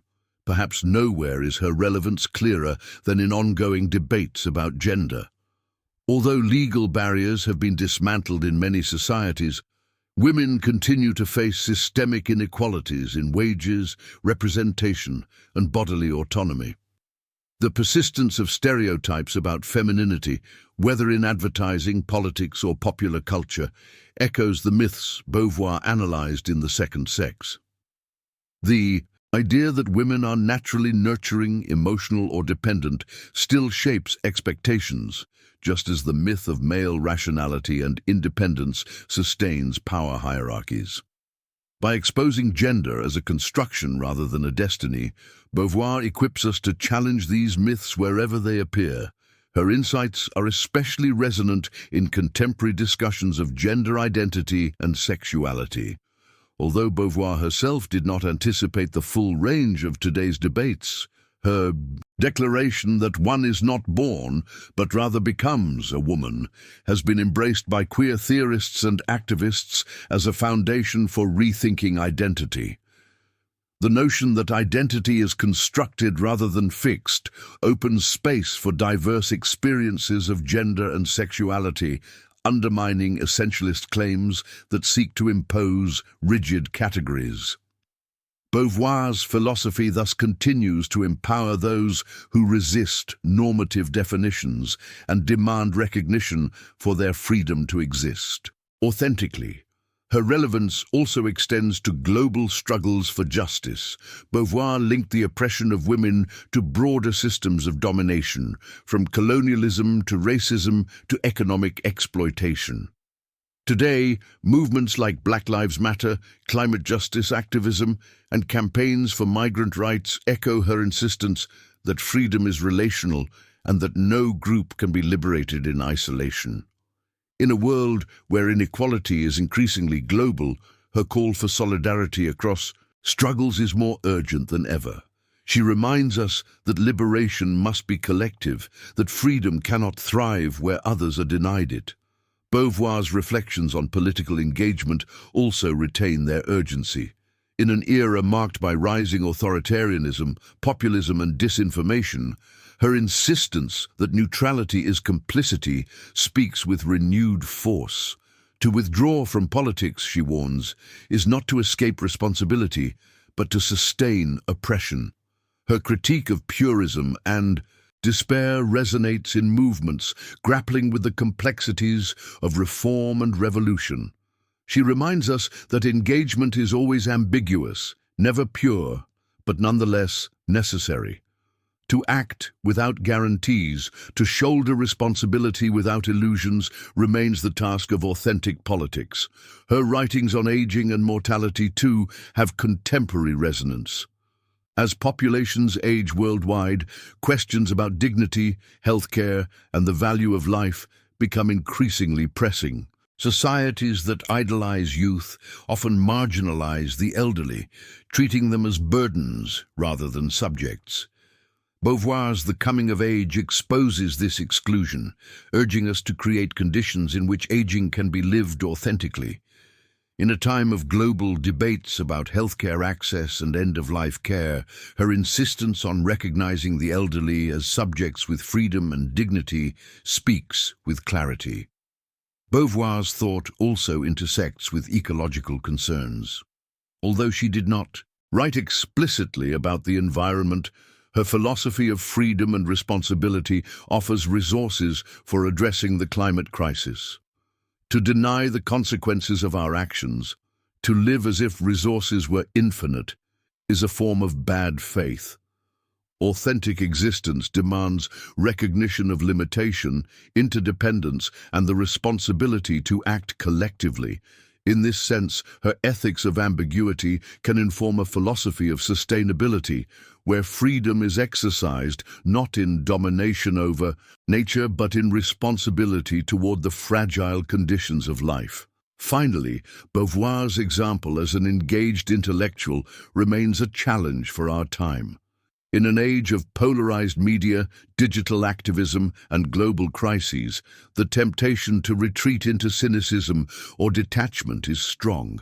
Beauvoir reminds us that intellectual work must remain connected to the struggles of the world, that writing, teaching, and speaking are forms of action. She models an integration of reflection and activism that is urgently needed today, when the gap between knowledge and power too often seems unbridgeable. Beauvoir's relevance can also be felt in the persistence of the struggles she identified.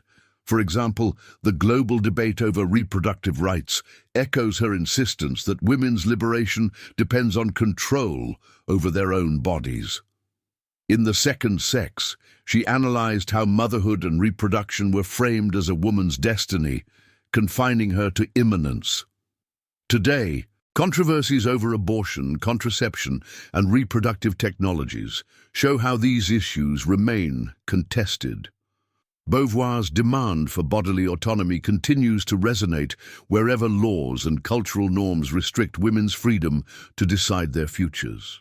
Her ideas also illuminate the pressures of consumer culture. In many societies, femininity is constructed through advertising, fashion, and beauty industries that profit from insecurity. Beauvoir's analysis of myths helps us see how these industries sustain themselves by reinforcing gender roles, by selling not only products, but also ideals of what it means to be a woman or a man. To critique these myths is not simply to reject beauty standards, but to expose the economic and cultural systems that profit from inequality.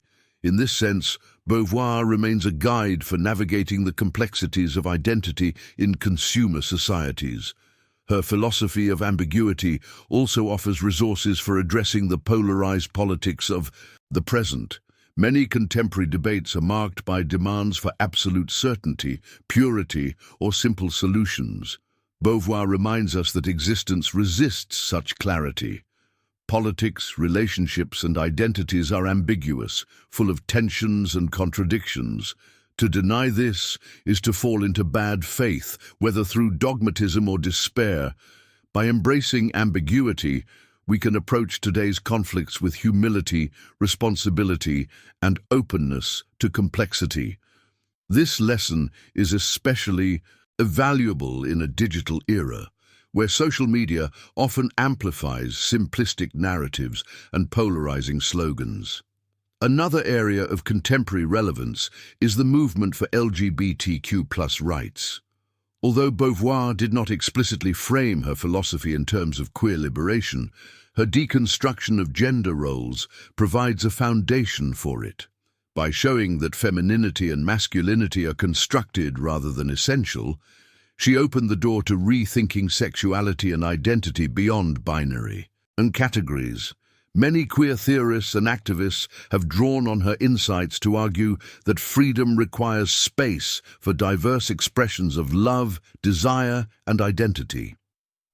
In a world where LGBTQ+ people continue to face violence and discrimination, Beauvoir's thought provides both critique and hope. Her reflections on solidarity also speak to the challenges of globalization. Economic inequality, migration crises, and environmental collapse reveal the interconnectedness of human life on a planetary scale. Beauvoir's insistence that my freedom is bound up with the freedom of others resonates strongly here. Injustices in one part of the world cannot be isolated, for they shape global structures that affect everyone. Climate change, for example, exposes how the actions of some groups restrict the possibilities of others, particularly the most vulnerable. Authentic engagement, Beauvoir would argue, requires recognizing this interdependence and acting beyond narrow self-interest. At the same time, Beauvoir's work challenges contemporary feminism to remain vigilant against co-optation. She warned against myths that disguise oppression as liberation, and similar dynamics occur today when empowerment is reduced to consumer choice or corporate branding. Campaigns that equate buying products with feminist action risk emptying liberation of its political force. Beauvoir's critique reminds us that true freedom cannot be bought or marketed. It requires structural change and collective struggle. Her voice cuts through superficial gestures, urging us to distinguish between appearances of liberation and its reality. Her relevance is also felt in education. In classrooms where the second sex and the ethics of ambiguity are taught, students encounter not only historical texts but living tools for self-examination. Beauvoir invites them to see how social roles have shaped their own lives, how myths have entered their self-understanding, and how freedom requires responsibility. For many, this encounter is transformative, prompting new ways of thinking about identity, relationships, and politics. In this way, her influence continues not only in movements and debates, but in the personal reflections of individuals discovering her work for the first time. Finally, Beauvoir's engagement with mortality resonates with contemporary conversations about medical ethics and end-of-life care. Advances in technology prolong life, but they also raise questions about dignity, autonomy, and meaning in the face of decline. Beauvoir's insistence that the elderly and the dying remain subjects challenges practices that treat them merely as patients or problems. Her philosophy reminds us that even in the face of death, authenticity is possible and recognition remains essential. In this sense, her thought provides a humanistic counterpoint to the technological orientation of modern medicine. Beauvoir's contemporary relevance also lies in the method she leaves us, a way of thinking rather than a set of final answers. She did not provide blueprints for society, nor did she promise ultimate solutions. Instead, she offered a philosophical stance, a commitment to freedom, responsibility, and ambiguity that can be applied across changing contexts. This openness is precisely what keeps her work alive. In a rapidly shifting world where new challenges constantly emerge, Beauvoir's method equips us to respond without clinging to illusions of certainty. This is especially evident in the realm of technology. Digital life has transformed identity, relationships, and politics, raising questions Beauvoir never faced directly. Yet her philosophy helps us navigate them. Social media, for example, amplifies myths and stereotypes, shaping how people see themselves and others. Beauvoir's analysis of myth reveals how these narratives can confine freedom, while her emphasis on responsibility urges us to resist complicity in their spread. Even the debates over artificial intelligence and human enhancement can be illuminated by her insistence that freedom is rooted in finitude, embodiment, and interdependence. By grounding us in existential reality, her thought provides orientation amid technological upheaval. Her work is also relevant to debates about global justice. In an interconnected world, inequalities are increasingly visible, from the exploitation of labor in supply chains to the displacement of communities by climate change. Beauvoir's critique of oppression as denial of subjectivity applies as much to these global dynamics as to the domestic inequalities she addressed. She reminds us that injustice is not a distant problem, but a direct challenge to our own freedom. The struggles of others are inseparable from our own existence, and authentic life requires solidarity that crosses borders. Beauvoir also speaks powerfully to contemporary youth, many of whom face uncertainty about the future. Economic instability, ecological crisis, and political polarization create an atmosphere of anxiety and disorientation. Beauvoir's insistence that freedom is always possible, even in limitation, offers a message of empowerment. She does not deny difficulty or promise easy victories, but she affirms that each generation inherits responsibility for shaping the future. Her call to embrace ambiguity, to act without guarantees, to create meaning through commitment resonates deeply with those navigating uncertain times. Another domain where her thought remains urgent is the struggle against authoritarianism. Across the world, movements that seek to restrict freedom through nationalism, religious fundamentalism, or political repression are on the rise. Beauvoir's warning that neutrality is complicity is crucial here. To remain silent in the face of oppression is to support it. Her life and work remind us that intellectuals, artists, and citizens cannot afford detachment. Engagement is not a luxury, but a necessity, the only way to preserve the fragile reality of freedom. Her reflections on love also speak to our era of shifting relationships. In a world of dating apps, global mobility, and changing family structures, the challenge of authentic love, love that respects freedom while embracing intimacy, remains acute. Beauvoir's critique of dependence and possession illuminates the dynamics of contemporary relationships, where autonomy and connection often appear in tension. Her vision of love as a project of reciprocity, continually created rather than guaranteed, resonates with those seeking authenticity in a landscape shaped by both opportunity and uncertainty. Perhaps the most profound aspect of Beauvoir's relevance is her refusal of resignation. She confronted oppression, decline, and death without illusions, yet she never abandoned hope. For her, hope is not naive optimism, but the recognition that the future is open, that freedom always carries the possibility of transformation. This stance is vital today, when despair often tempts us to withdraw from struggle. Beauvoir teaches that even in the face of immense obstacles, engagement remains meaningful. The very uncertainty of the future is what makes freedom real. In the end, Beauvoir's thought remains contemporary because it is not bound to a single moment, but to the human condition itself. She wrote for her time, yet she addressed questions that continue to define ours. How do we live authentically in the face of limitation? How do we resist myths that deny freedom? How do we act responsibly in a world without guarantees? These questions remain unanswered, and that is precisely why her voice endures. Simone de Beauvoir's philosophy, after this long journey, invites us not only to understand existence, but to live it differently. Her writings are not relics of the past, but living calls to confront the present with courage and clarity.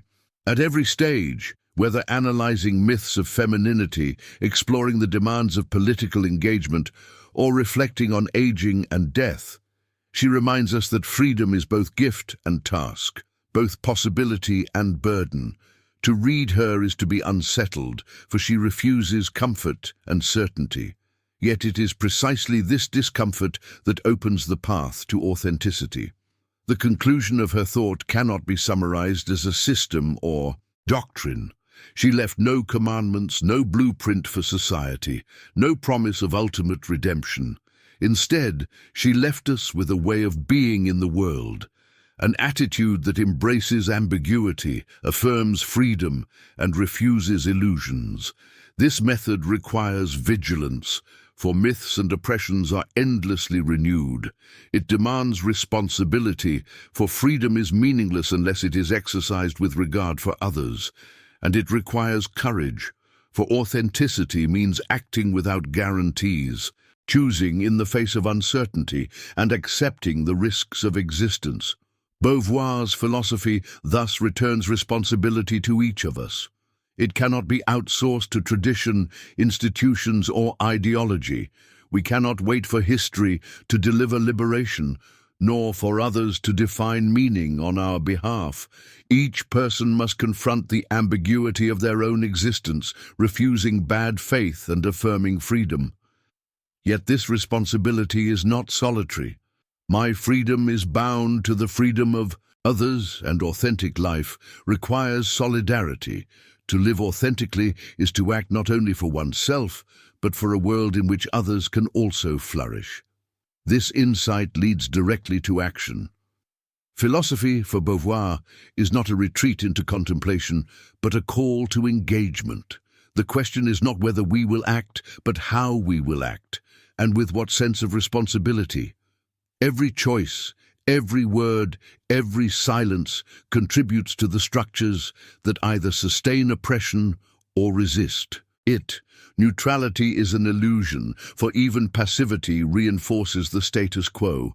To live authentically is to take sides, to choose freedom over oppression, responsibility over evasion, solidarity over isolation. Her work also insists on the urgency of this task. Because life is finite, we cannot postpone authenticity. Because death is certain, we must live now, act now, love now. Waiting for perfect conditions, for final clarity, for guarantees of success, is another form of bad faith. The time for engagement is always the present, imperfect as it may be. To live authentically is not to wait for certainty, but to act within ambiguity, affirming freedom in the midst of limitation. At the same time, Beauvoir refuses despair. She acknowledges that victories are fragile, that oppression adapts, that freedom is never secure. But she also affirms that history is open, that resistance is always possible, that every act of solidarity carries the potential to transform. Hope, for her, is not naive optimism, but the recognition that nothing is predetermined, that the future depends on what we do now. This hope is not comfort, but challenge. It calls us to act, to take responsibility for a world that could be otherwise.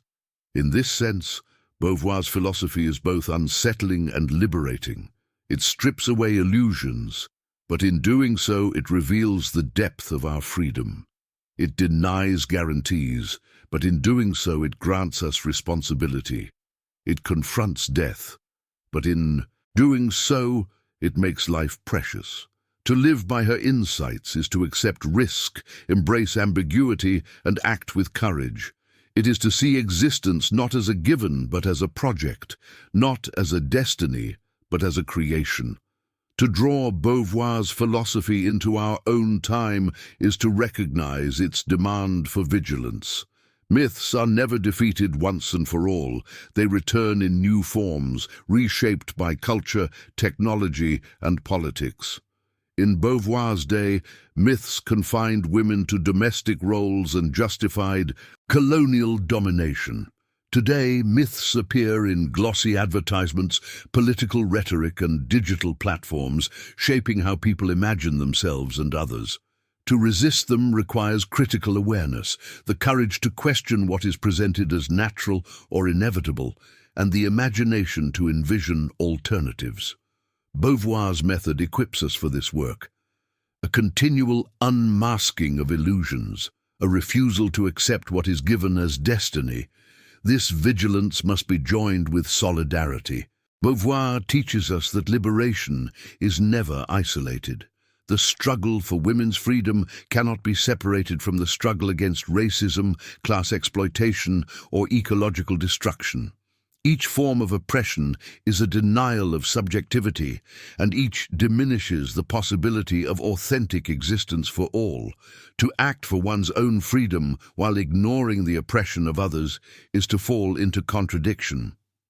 Authentic engagement requires seeing connections, building alliances, and affirming that freedom is indivisible.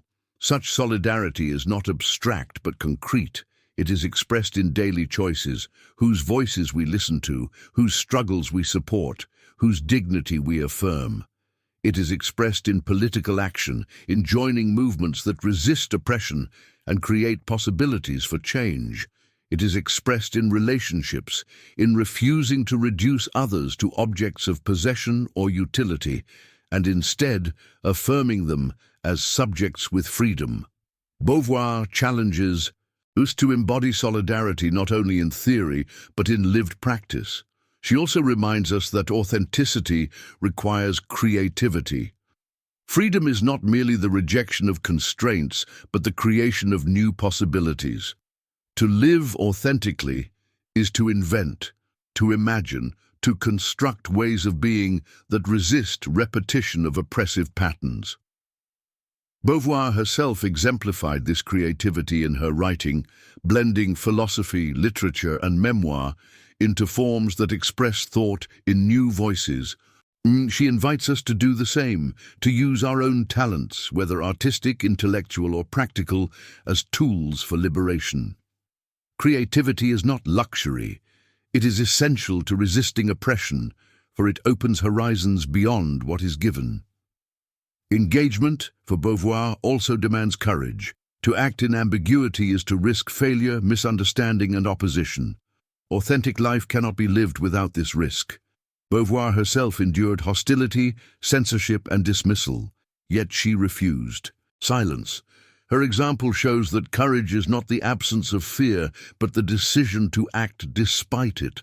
She reminds us that freedom is costly, but that the cost of passivity is greater. To refuse courage is to surrender freedom to forces that would confine it. Her call to courage also extends to personal life. Authentic love, authentic friendship, authentic commitment, all require the risk of vulnerability. To treat others as subjects rather than objects means opening oneself to disappointment, loss, and change. Yet it is only through this openness that genuine connection is possible. In this sense, Beauvoir's philosophy is not abstract, but intimate, guiding us not only in public struggle, but also in private relationships. The call to authenticity extends from politics to the most personal dimensions of life. At the same time, Beauvoir's conclusion is not a promise of harmony. Ambiguity ensures that conflict and tension will remain. There will be setbacks, contradictions, and failures, but she insists that these do not negate freedom, they define it. To act in a world without guarantees, to affirm freedom in the face of limitation, is what it means to exist authentically. By embracing ambiguity rather than fleeing it, we gain the strength to persist, to struggle, and to create meaning even when certainty is absent. Her philosophy therefore ends not in resignation, but in challenge. She does not offer consolation, but responsibility. She does not erase ambiguity, but insists we face it. She does not guarantee success, but affirms the dignity of struggle itself. This is the heart of her call to action. Not to wait for perfect clarity or final answers, but to live, to act, to engage. Here and now, in the fragile, finite, ambiguous reality of existence. As we reach the end of this journey through Simone de Beauvoir's philosophy, we encounter not a resting place, but an invitation. Her writings are not monuments to be admired from a distance, but provocations meant to unsettle, to awaken, to compel action. They remind us that philosophy is not a luxury reserved for scholars, but a practice of living, a way of confronting the world honestly and courageously. The true measure of her thought is not how elegantly it interprets existence, but how deeply it challenges us to transform it. This transformation begins with recognition. We must recognize the myths that still confine us, the structures that still oppress, the bad faith that still tempts us to escape responsibility. Recognition is not enough, but it is the first step. Once illusions are unmasked, once the weight of ambiguity is acknowledged, the call to action becomes unavoidable. To see clearly is to know that neutrality is impossible. Silence supports oppression. Only engagement affirms freedom. From recognition, we move to responsibility. Beauvoir teaches us that freedom is never solitary. To affirm my own existence is to affirm the existence of others. Authentic life requires me to act not only for myself, but for a world in which others can flourish. This responsibility is heavy, but it is also liberating, for it grants my life meaning beyond my private concerns. To take responsibility is to embrace my role in the ongoing creation of the human world, to see that every choice contributes to the conditions of freedom or oppression. Responsibility leads to action. And action, Beauvoir insists, must be taken without guarantees. We will never have perfect knowledge, complete clarity, or certainty of success. To wait for these is to fall into bad faith. Authentic engagement means acting in ambiguity, risking failure, and accepting imperfection. Yet it is through these imperfect actions that history is shaped, that freedom is preserved, that possibilities are opened for the future. The task is not to secure a final victory, but to continue the struggle, to refuse resignation, to affirm freedom in each moment. Here then lies Beauvoir's enduring call to us, to live authentically, courageously and responsibly in a world that will never provide certainty. She asks us to embrace ambiguity not as defeat, but as the very condition of meaning. She urges us to resist myths, expose oppression, and create solidarity. She challenges us to love without possession, to act without guarantees, to live with death in view, and yet affirm life. This call is demanding, but it is also profoundly liberating, for it places the power of meaning in our own hands. So what does it mean for us here and now? It means questioning the roles imposed on us by culture, refusing the myths that confine our identities. It means resisting injustice wherever it appears, whether in laws that deny equality, systems that exploit, or attitudes that reduce others to objects. It means acting in solidarity with those whose freedom is threatened, recognizing that their struggle is inseparable from our own. And it means living our own lives with urgency, refusing to postpone authenticity, embracing the finite gift of existence as a project to be created each day. This is not a distant ideal, but a daily practice. Each choice, however small, can affirm or deny freedom. Each interaction can express recognition or objectification. Each silence can reinforce oppression or resist it. Beauvoir's philosophy calls us to awareness of this responsibility, not to paralyze us, but to empower us. We are never without freedom, even in limitation. We are never without responsibility, even in difficulty. To live authentically is to act as if our choices matter, because they do. In the end, Simone de Beauvoir does not leave us with answers, but with questions. How will you live your freedom? How will you recognize the freedom of others? How will you act in the face of ambiguity, limitation, and mortality? These questions cannot be answered once and for all. They must be lived again and again in each moment of existence. That is her final gift, a philosophy that does not close the book, but opens life itself as a task.